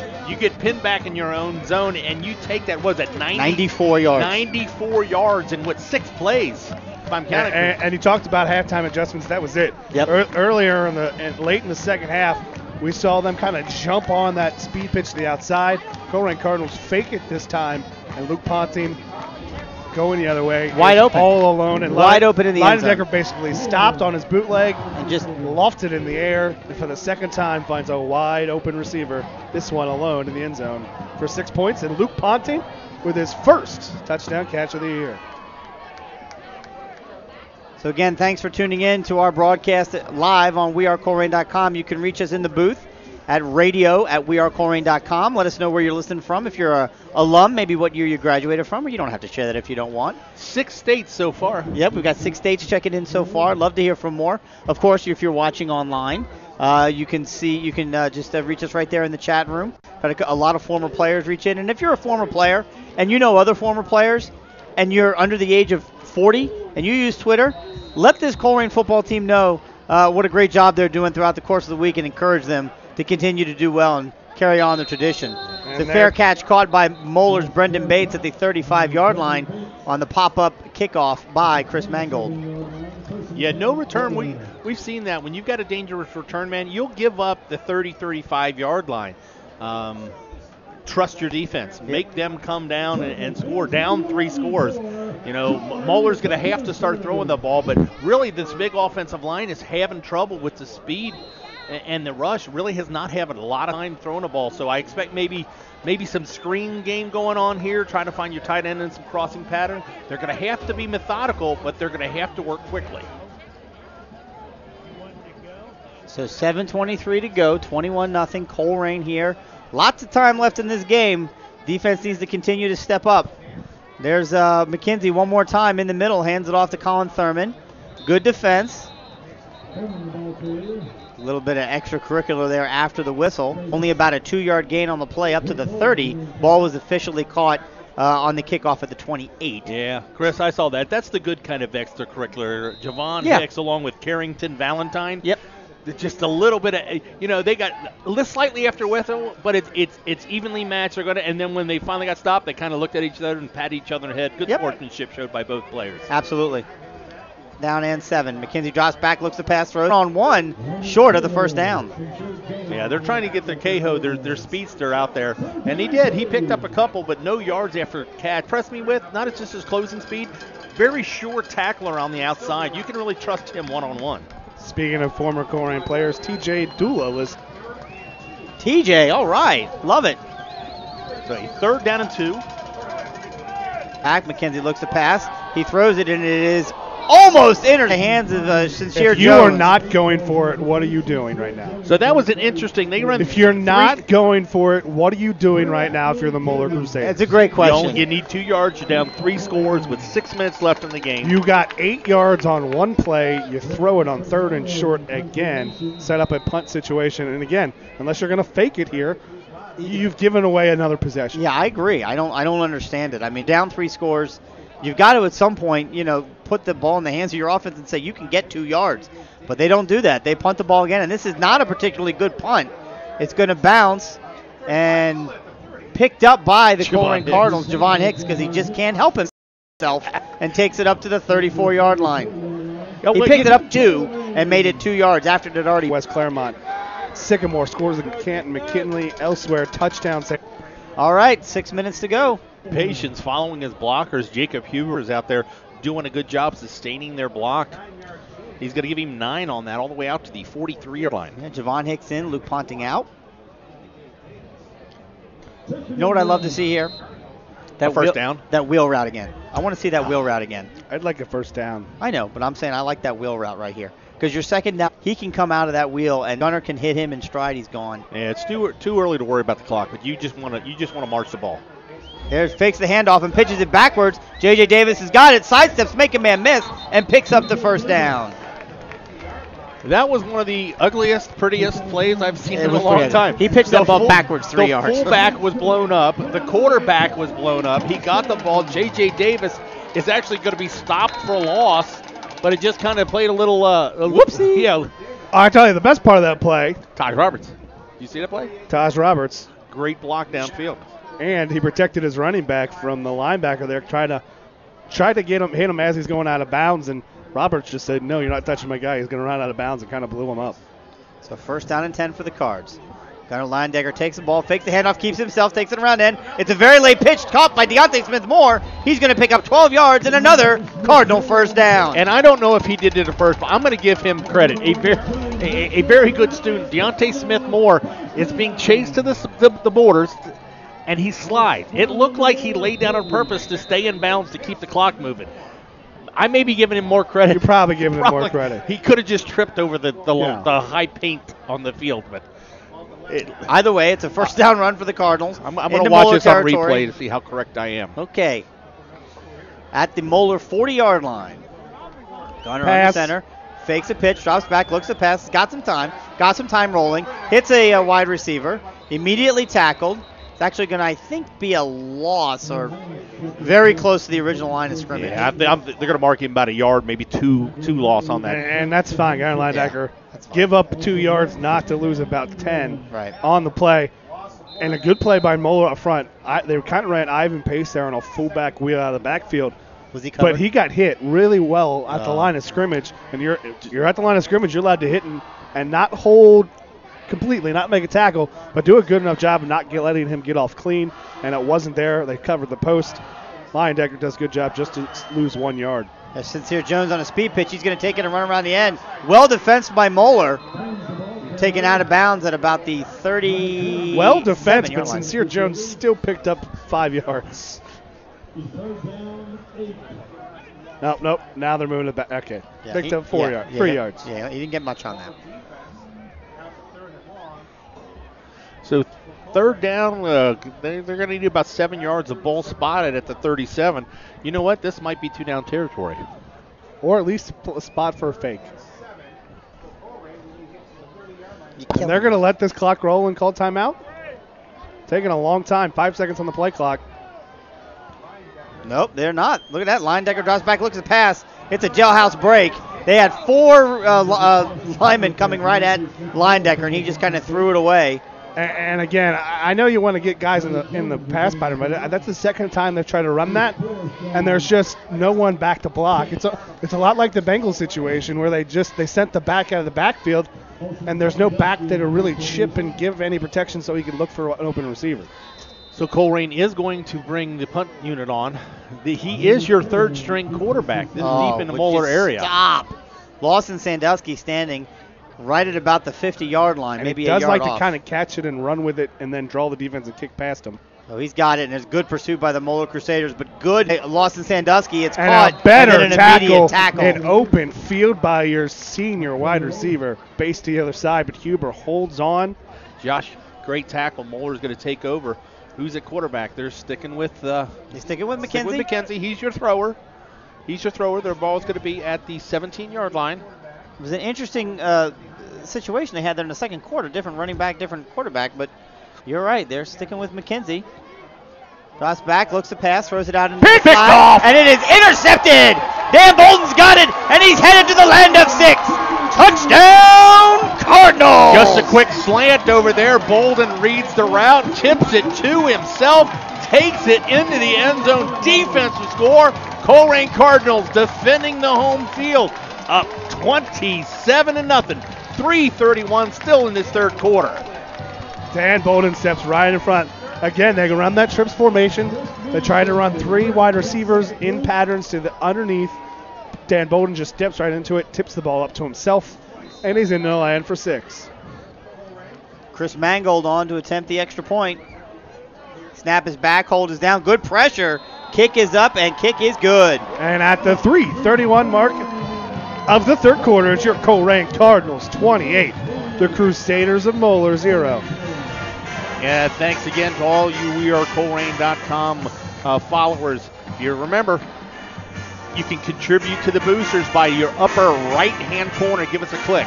$5, $500, whatever you can do. And if you follow us on Twitter, follow us on Facebook, look up.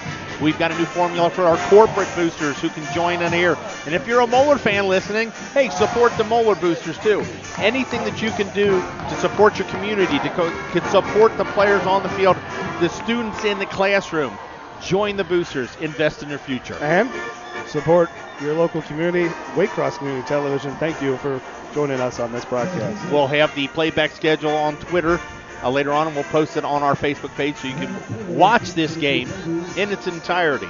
So after taking the entire half to score 14 points in the first half, Colerain's put 2 more touchdowns on the board here just in the third quarter alone, and now take a commanding 28-0 lead on the Moeller Fighting Crusaders. How about them Cardinals?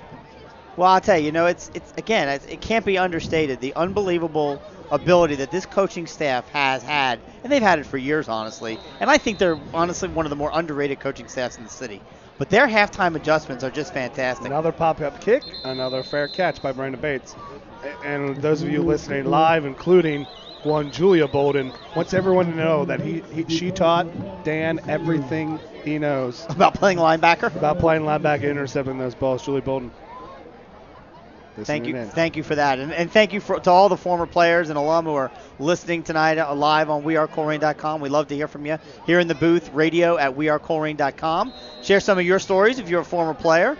Love to hear those always. We've had, or correct us like Christian Denevsky did. We're right. We're sorry, Christian. You were right. You guys won. Denevsky is checked in, and TJ Dula and Rico Booker and all kinds of other players. Did Lenny play? Who? Lenny Lopez, did he play? I don't know. I thought Lenny Class played. of 93. I don't know. You'd have to ask him. Or is he class of 93? No, that's Chris Walker. That's Chris Walker, class of 93. Change at quarterback. Brad Fish back in. Colin Thurman staying there. We do have an official's timeout, another equipment issue for Moeller. Quick update score. Moeller scores again. Or sorry, St. X scores again. They lead Fairfield 30-6. Yeah, Fairfield is unfortunately just they don't have what it takes to beat a team like St. Anderson 26, Troy nothing. Milford has scored and they get a 2-point conversion. Oh my goodness. There's a handoff up the middle, and Dan Bolden literally picked up Thurman and moved him back 4 yards. Unblocked, back-to-back huge plays. Dan Bolden showing a little bit of intensity, a little bit of strength, a little bit of instinct right there. His father Dan, his uncle Tom might take credit for that tackle. Again, I think Julie Bolden with the instructions to help Dan Bolden make that tackle there. And I grew up with the Bolden family. You got to give Grandma Bolden credit. It's probably all Grandma Bolden. She's probably the toughest one of the bunch. Would you say she's the toughest Yes. bird of the bunch? So 2nd down and 9. All kinds of folks in the backfield there. Brad Fish takes it. It's a pitch down the sideline intended for number 84, but way over his head. A couple more updates. Milford scores a touchdown and 2-point conversion. It's now Sycamore 21, Milford 15. St. Ed's has scored. They're starting to pull away from Kent McKinley 24-14. Centerville on top of Darby 28-0. Always difficult to look at halftime scores and really take a lot from them because Sydney and Belmont are tied at 26. LaSalle is pulling away. It's now 24-7 over Harrison. There you go. All right, 3rd down and 12. 9. I'm sorry, 3rd down and 9. And it is passed, and it is caught, and it is... Ball's loose! Ball's on the ground, and the Cardinals pick it up. It was a catch. Javon Hicks has got it. He's going to try and take it around the end and into the end zone. He's not going to get there, but he's going to take it inside the 15-yard line. Another turnover for this Colerain defense, and a 1st down, Cardinals. It was they found, I believe that was tight end there. I believe that was Bates that had it. They had the 1st down. He's fighting for extra yardage. Colerain Cardinals is not the first man in. It's the 2nd, 3rd man in on tackle. Jars that ball loose. Javon Hicks picks it up, scoops it all the way down. And Brandon Bates, the young tight end for Moeller, going to the University of Kentucky. He did everything right on that play except finish it. He got the 1st down on the catch, but the ball is stripped away. And it's a 1st down Cardinals. So one substitution I'm seeing in the ballgame, Billy Cromwell in at wide receiver. Well, also we got a substitution up front. Taj Roberts was playing defensive lineman, got rolled up on that return. So the guard playing defense. Gunner under center takes the ball, fakes the handoff, keeps himself looking to go into the end zone. He stretches. I think he's going to be just short. Gunner Leyendecker looking for another touchdown for the Cardinals, and it's going to be 2nd down at the 1-yard line. And you know what? I watch the sidelines. You've seen Colerain play. They get in goal line situation. They bring in the package. As soon as he was tackled at the 1, both Boldens grabbed their helmets without even. Not even thinking. They didn't without even the coach and staff being signaled. And I apologize. That was actually, they were far enough out. That was a run for a 1st down. So now it's a 1st and goal from the 1-yard line. Already up 28-0. Colerain looking to put their 3rd touchdown of the quarter on the board. There's the handoff to Ivan Pace. And I'm not going to yell and scream. He walked in. Nobody touched him, and nobody was within 4 yards of touching him. What a block by the left side, and Moeller's got to know it's coming. Rusty Feth. Tight end, who's the extra 63? Hudson? Yeah, John Hudson. John Hudson coming in at that extra tight end. They completely collapsed that left side. And like you said, Ivan Pace could have. I mean, he could have walked in backwards. He could have pulled a book out, read 3 chapters, found out as the extra point is down, Moeller jumped. Yep. Yeah, they've timed the snap and come close to these extra points. They did on the He could have last opened one. up the book, found both Pride and the Prejudice, closed the book, opened another, figured out the Great Expectations, and then walked into the all end. right. Just one anomaly. That's enough. You can batter it into the ground. You kind of lose the effect. That's the point, Chris. I know. So Moeller jumped. Colerain will. The Half kick the was distance? the kick was good. So yeah, why but do you not just no, take because the it? whistle blew. It's 'cause pre-snap. It was pre-snap. They blew the whistle. All right. So I think it's going to be applied on the kickoff, maybe. We'll see.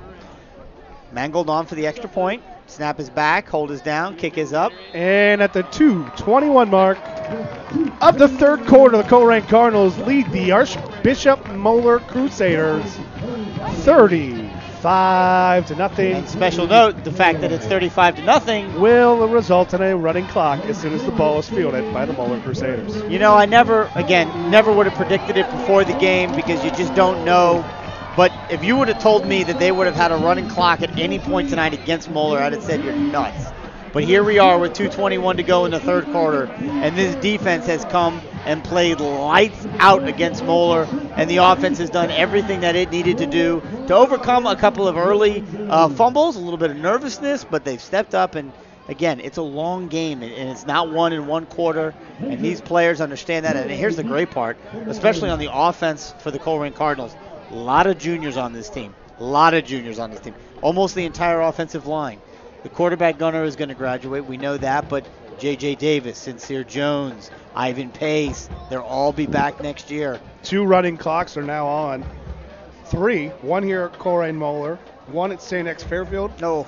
And another at Anderson Troy. How about Anderson that? is up 33-0 on Troy. Jay Volpenheim, the quarterback at Anderson, is a really, really good quarterback. Doesn't probably get the attention he deserves going to a Division II school, but wasn't that many years ago Anderson was Division I, and they got that kind of attention. There's another pop-up kick. And again, a fair catch by Brandon Bates. Yep. So they're basically playing kick and catch with Brendan Bates. Once again at the 28-yard line, which is where Moeller will take over. First down and 10. Their stands are starting to thin out a little bit, and I can understand it. It's cold. Another running clock. It was 21-21. It's now 55-21 between Winton Woods and Chillicothe. Oh my goodness. And the third quarter, St. Ed's 24, McKinley 14. Yeah, that's LaSalle now pulling away 31-10 over Harrison. Yeah. We saw that last year. LaSalle almost got beaten in the first round last year. Well, they didn't come anywhere close to getting beaten this game, so yeah. The LaSalle Winton Woods game seems like it's just a foregone conclusion. However, Winton Woods will have quite their hands full next week against Anderson. There's Bradfish in the game, and he passes, and it is complete. Going to pick up about 5 yards on the play. Yeah, just a quick out. He finds that's Bates again. And I'll tell you what, it was Ivan Pace almost had that ball out again. Does pick up 5 yards, but the clock is ticking. Yeah, the clock will continue to run. And as we've seen from some of our GMC games earlier this year, it moves fast. Before you know it, we'll be halfway through the fourth quarter here. Second down and 5 at their own 34-yard line. Snap is back to Bradfish. He takes it, hands it off. Good defense by the Colerain Cardinals, number 6, Deontay Smith-Moore, starting that tackle. You know, with this large advantage in size that the Moeller has on this offensive line to the Colerain defensive line, they have had no success, almost zero success, running the ball up the middle. Actually, they've had not a lot of success on second and third. They've had success on first down.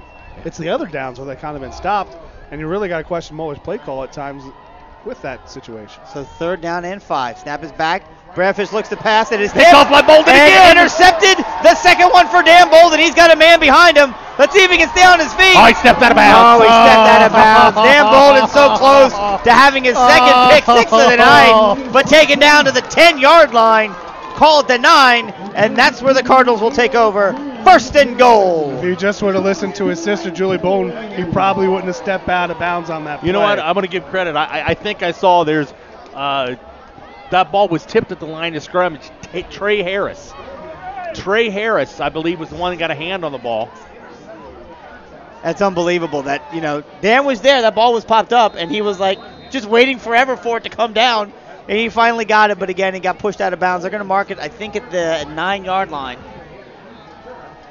So that's where Colerain will take over. First and goal. The starter's still out there, although I have to believe that this will be the last quarter that they're in. This is going to be the exact same play that was a touchdown earlier, except going right instead of left. That right side is going to try to – nope. Gunner takes it, rolls out, looks to pass, trying to find an open receiver, throws it into the end zone, and it is low and incomplete. Trying to get senior Josh Huber a touchdown. Yep, that's he had a couple. Actually, he really didn't have a lot of options.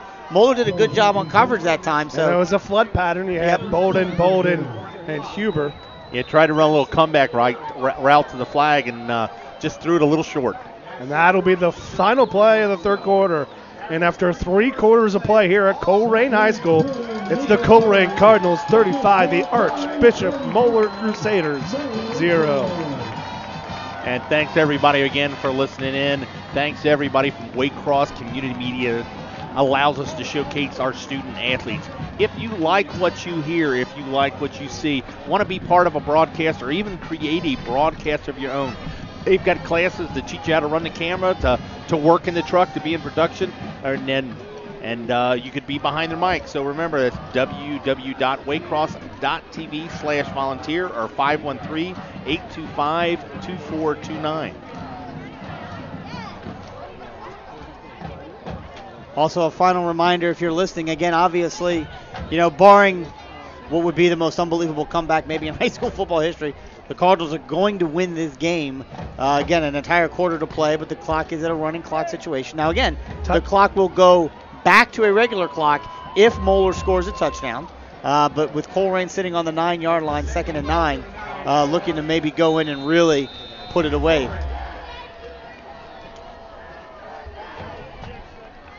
Handoff, Pace, breaks one tackle, tries to break another, can't break it. Yep, he's going to lose about 3 yards on that play. Take him back to about the 10.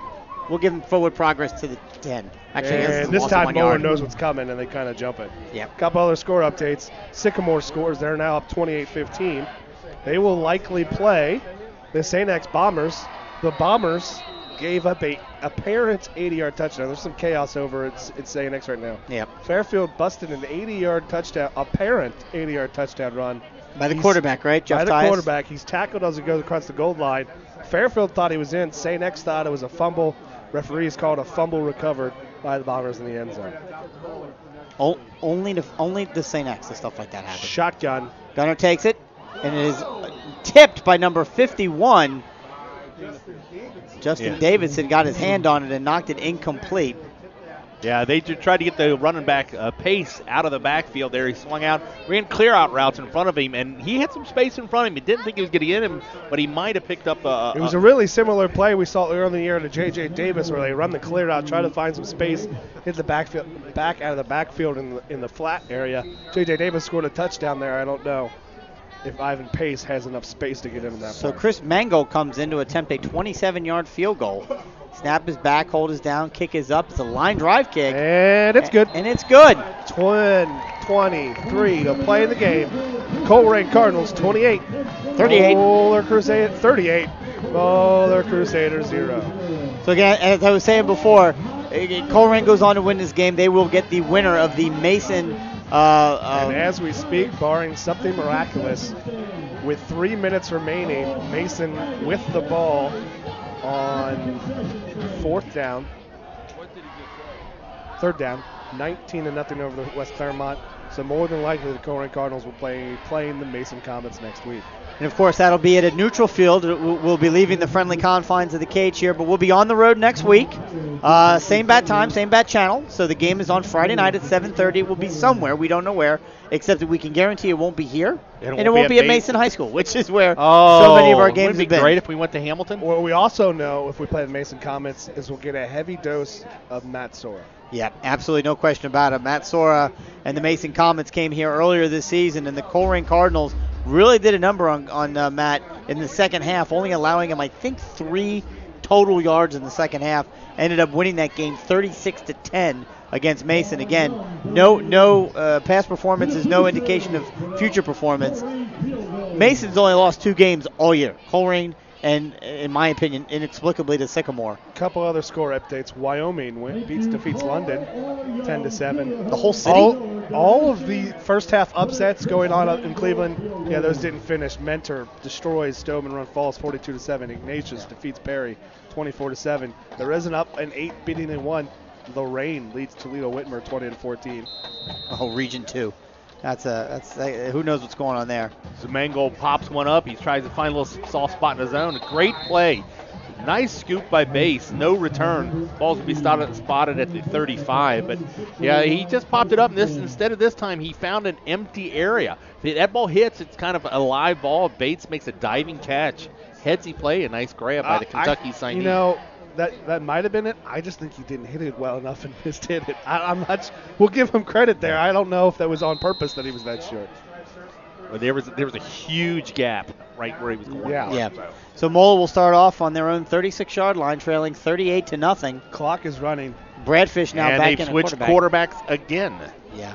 I wonder how much that actually plays into the continuity of your offense and your ability to get anything going. Substitutions in for the Colerain Cardinals. There's the handoff over the middle. Thurman takes it. He's going to pick up 4 yards on the play. And I know this sounds crazy, right? But it looks like you're starting to see some substitutions on defense. But boy, you'd really like to preserve the shutout, wouldn't you? Tanner Real is now in an outside linebacker. Rico Hambrick in at nose guard. Daryl Patrick at a middle linebacker. Ethan Stout has gone from his defensive line position back to middle linebacker. Your secondary is still in there. Daryl Patrick, 5'4", 155 at middle linebacker. Don't let 5'4" let you. That kid can play. That kid can hit. And you talk about like a running What'd you back. Say? 5'4"? 5'4", 150 kid pounds. Can hit. You know, you talk about running backs who get lost behind offensive line. He gets lost behind the defensive line. All of a sudden, bam, he makes a hit. Oh, there's some confusion in the there backfield. He goes! He just looks like it's going to be about a 1 yard gain on that. Really just like there was a confusion. There was confusion in the backfield. Moeller ran 2 fakes, but neither running back went to the fake. 3 Cardinals converge, and my dad thinks that Daryl Patrick made the tackle. Daryl Patrick hitting head up. Watch the replay. Just giving you a hard time. So 3rd down and 5 now at their own 41-yard line, needing to get to the 46. 3 wide receivers split wide to the left, drops back, looks to pass, pressure up the middle, makes 1 man miss, makes 2 man miss. Bradfish stays on his feet, and he's going to take it all the way up, and he's going to have enough for the first down. Cardinals defense couldn't quite get him to the sideline fast enough. Clock continues to run. It's going to be 1st down, Moeller. He shows why he's there. He's probably the better athlete as the quarterback. As this number shows, 86, converted from quarterback at a younger age to a wide receiver, forced to play quarterback again because of injuries. A couple other score updates. Centerville defeats Darby 35-0. Chase Wolf finishes the night against Fairfield for St. X with 367 yards passing. Snap is back. Bradfish takes it. Hands off once again. This time Thurman's got it. He's going to pick up about 4, maybe 5 yards on the play. It'll be 2nd down. Ethan Stout's tackle. Ethan Stout and Daryl Patrick on the tackle. And I think we can safely say the Cardinals are going to come away with a W here tonight. And I think we can safely say who their opponent will be next week as Mason scores again. Oh, yeah. With 2 minutes to play, it's 26-0 Mason over West Claremont. But let's take a second and let's give a shout out to West Claremont and their first season as a school. Making the playoffs. I mean, that's tremendous in Division I. It's not easy to do it. Ask Elder. And West Claremont did it. Didn't get necessarily the result they wanted, but they absolutely showed up. Handoff is to number 21. He's looking to find some room, and Ethan Stout just follows him right down the line. You know what? Dan Bowden has the 2 interceptions, 1 return for a touchdown. Javon Hicks has the fumble recovery. But I'll tell you what, Ethan Stout has been everywhere tonight. Him and Dan Bowden are playing outside their minds tonight. And having a great week altogether, named the Butler Tech Student of the Year. 37 and 44 coming into the game for defense for the Cardinals. 37 and 44. 37 still not on the Colerain roster. Already? For several weeks. We'll have to figure that one out before next week. 44. Sam Teetsored in. There you go. 3rd down. 3rd down and 5. Snap is back. Bradfish rolls, looking to find something. Brendan Hobbs is in, and it's picked off. Javon Hicks has got it, and he could be taking it to the house. He's going to beat the one guy he's got to beat. He's got to beat an offensive lineman. Gets not enough to get past him. Takes it down to the Moeller to the Moeller 17-yard line. That was Cameron Cards. And that we gave credit to Brad Fish earlier when he made the scramble. That's why it's a receiver, though, playing quarterback. That was an ill-advised throw. Brendan Hobbs was applying pressure. He threw into coverage, and it's picked off by Javon Hicks. Yeah, a lot of times they say when you're playing two quarterbacks, you don't have one. So, yeah, you give Moeller all the credit for the effort trying to find somebody after a devastating injury to their leader at quarterback. So the ball is set, and the clock is running. We're down to 15 seconds. Here comes the offense, and it is wholesale substitutions. There isn't a single starter out there. It looks like Moeller has made a lot of changes there on defense, too. Nick Martini in at receiver, Freddie Johnson at one, Austin Sandusky in at quarterback, Hamaz Abdul-Wahid in at fullback, Jordan Weston at the other running back, Cameron Carnes, Ethan Butler. Yeah, the offensive coaching staff wasn't ready for that turnover and return, so they had to call a timeout here to get their offense organized. Yeah, because they only had 4 offensive linemen in the game. Will Coleman was one of them. No, it's amazing when you've got schools this size and roster, when they make wholesale substitutions, you get the kids going from 6'3", 6'6" to 250 pounds. You see the difference between freshmen and sophomores and juniors. Yeah, there's a huge growth spurt most kids see at that age. Yeah, absolutely. And this is also about it. Correct me if I'm wrong, fellas, but this is about getting seniors some play time on their home field for the very last time. Definitely. A couple other score updates. St. Ives officially over Perry 24-7. Barberington over Benedictine 21-6. Boardman leads Maslin Washington 23-21. And not going quietly into the night. Milford has scored again after the end. They're just at the end of the third quarter. You know what? Sycamore 28, Milford 21. Milford has done that all year. They've got a quarterback and throw the ball. They can score points quickly. I think that's Blake King is the name of that quarterback at Milford. Yeah, Lawson Sandusky under center. So Lawson Sandusky getting an opportunity underneath center, takes the ball, fakes the handoff, keeps himself, runs it around, looking for some room, does a late pitch. Freddie Johnson takes it inside the 5-yard line. Backups or no, they step in and they pick up positive yards, and they're going to have enough for another Colerain first down. It'll be first and goal. We haven't seen this. We've seen the backups a lot this year for the Colerain Cardinals. They're so small. Look at them. They normally don't run the offense. Yeah, they do, but we haven't ever seen them actually score a touchdown, these twos. Who is number 13 that just came in? He looks like he's about 5'2". 17 is Jordan West. That's a senior, Jordan West. There was a 13 that came in. Yeah, Billy Cromwell. Okay. There's Lawson Sandusky, fakes the handoff, keeps himself. He heads toward the end zone. Did he get in? Nope, they're going to mark him short just at the 2-yard line, I think. If he pitches it to senior Jordan West, he's in the end zone. Just saying, Jordan West, senior running back. Well, yeah, and he's a sophomore, and I'm sure he's just a little nervous. He's a junior. Lawson Sandusky. Sandusky's doing his job. He's reading the play. He's reading the play. Yeah, but Jordan West is a senior. Just give the senior the football. Okay, all right, calm down. All right. This bench will go nuts if Jordan West gets a hand up our rear. The whole place will go nuts if Jordan West gets a touch. 5'4". So second down and goal. He's at the wing. Yeah, he's at the wing spot. You know who's at the eye is another senior right now. DB Javante Turnage, I think, is the running back. There you go. Fakes the handoff, keeps it himself. Does he get into the end zone? He's going to be awful short or awful close. He got to the half-yard line. That's not Turnage. That's still Freddie Johnson. Sorry. So Lawson Sandusky, here comes 13 back into the game. Cromwell is like 6 foot. Yeah, he's a big dude. Chris. Not like 5'4". Oh, no, he's a big guy. There's Lawson Sandusky bringing the second and presumably third teamers up to the line. Inside 3 minutes ago, Colerain up 38-0. Sandusky looking for his first varsity touchdown. Takes the ball, hands it off. Hamaz Abdul-Wahid! Touchdown, Cardinals! The second teamers put 6 up and push the score to Colerain 44, Moeller 0. Hamza Abdul-Wahid, he's been the backup fullback all year. Comes in a couple spot situations, runs hard, but a lot of times it's the Colerain backup fullback with the 2s in. Everyone knows you're getting the ball. Everyone knew he was getting the ball here on 3rd and goal at the 1-yard line, but he powers through and falls forward for 6. Chris Mango looking to put on the extra point. Kick is up. Kick is good. 2:46 to play.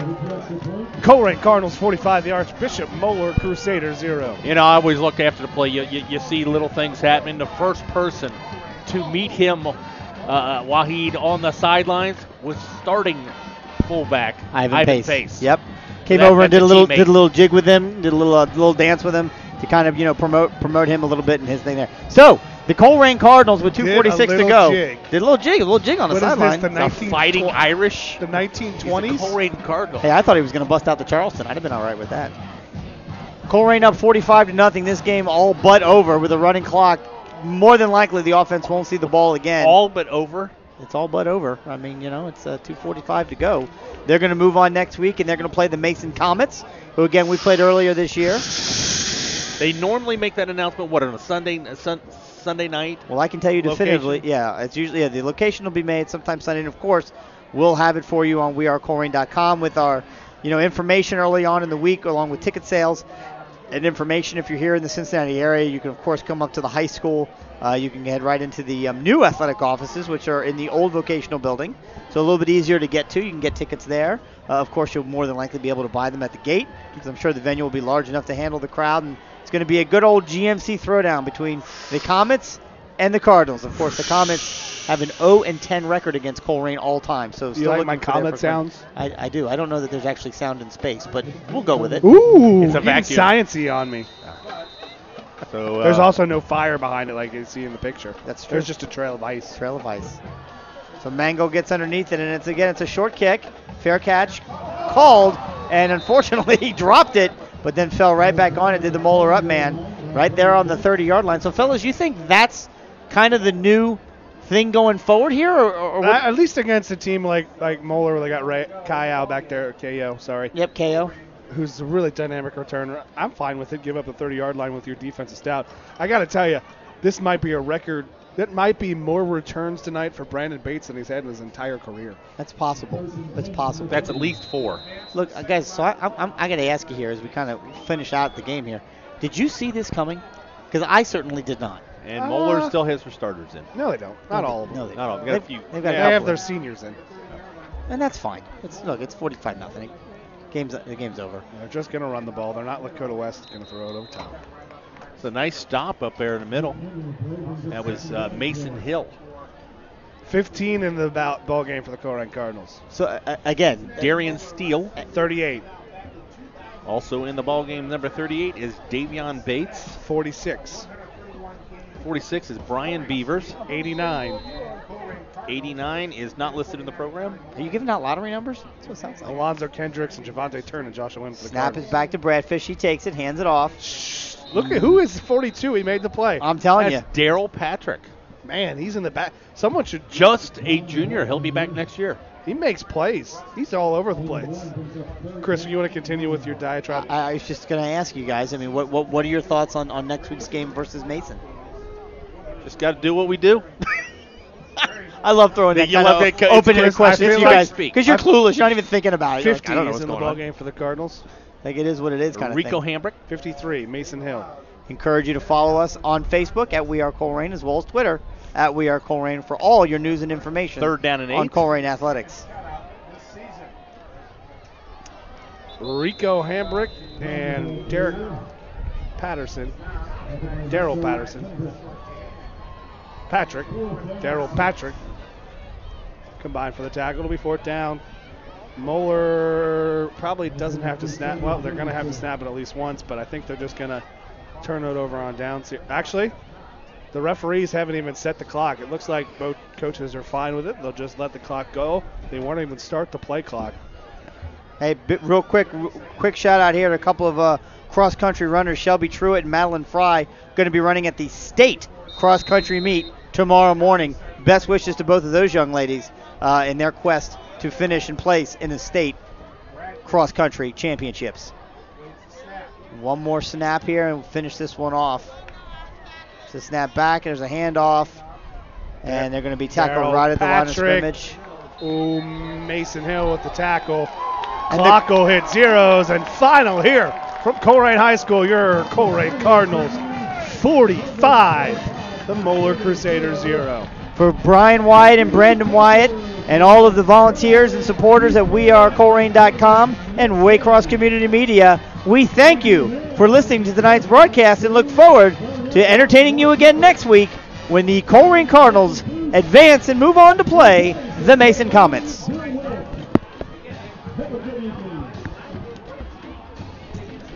And again, thanks to all of our corporate sponsors that make everything that we do available for you. So thanks again to Arab Pest Control, Fast Signs, Friedhoff Accounting, Friendship Baptist Church, Holding Realtors, Joseph Toyota of Cincinnati, Langdon Meats and Fine Wine, La Rosa's, Life Touch, Long Schaefer and Company, Northwest Association of Educators, Queen City Runnings, Supercuts, Thrivent Financial, Susan Bennett, Underground Sports Shop, the Colerain Cardinal Corner, Valley Metalworks, Kona Ice, Midwest Stonescapes, Quaker Steak, Plato's Closet, Game On Sports, and Joe Capples Landscaping. Again, for Brian Wyatt, Brandon Wyatt, Chris Hemoditis from WeAreColerain.com, we'll see y'all next Friday when the playoffs continue.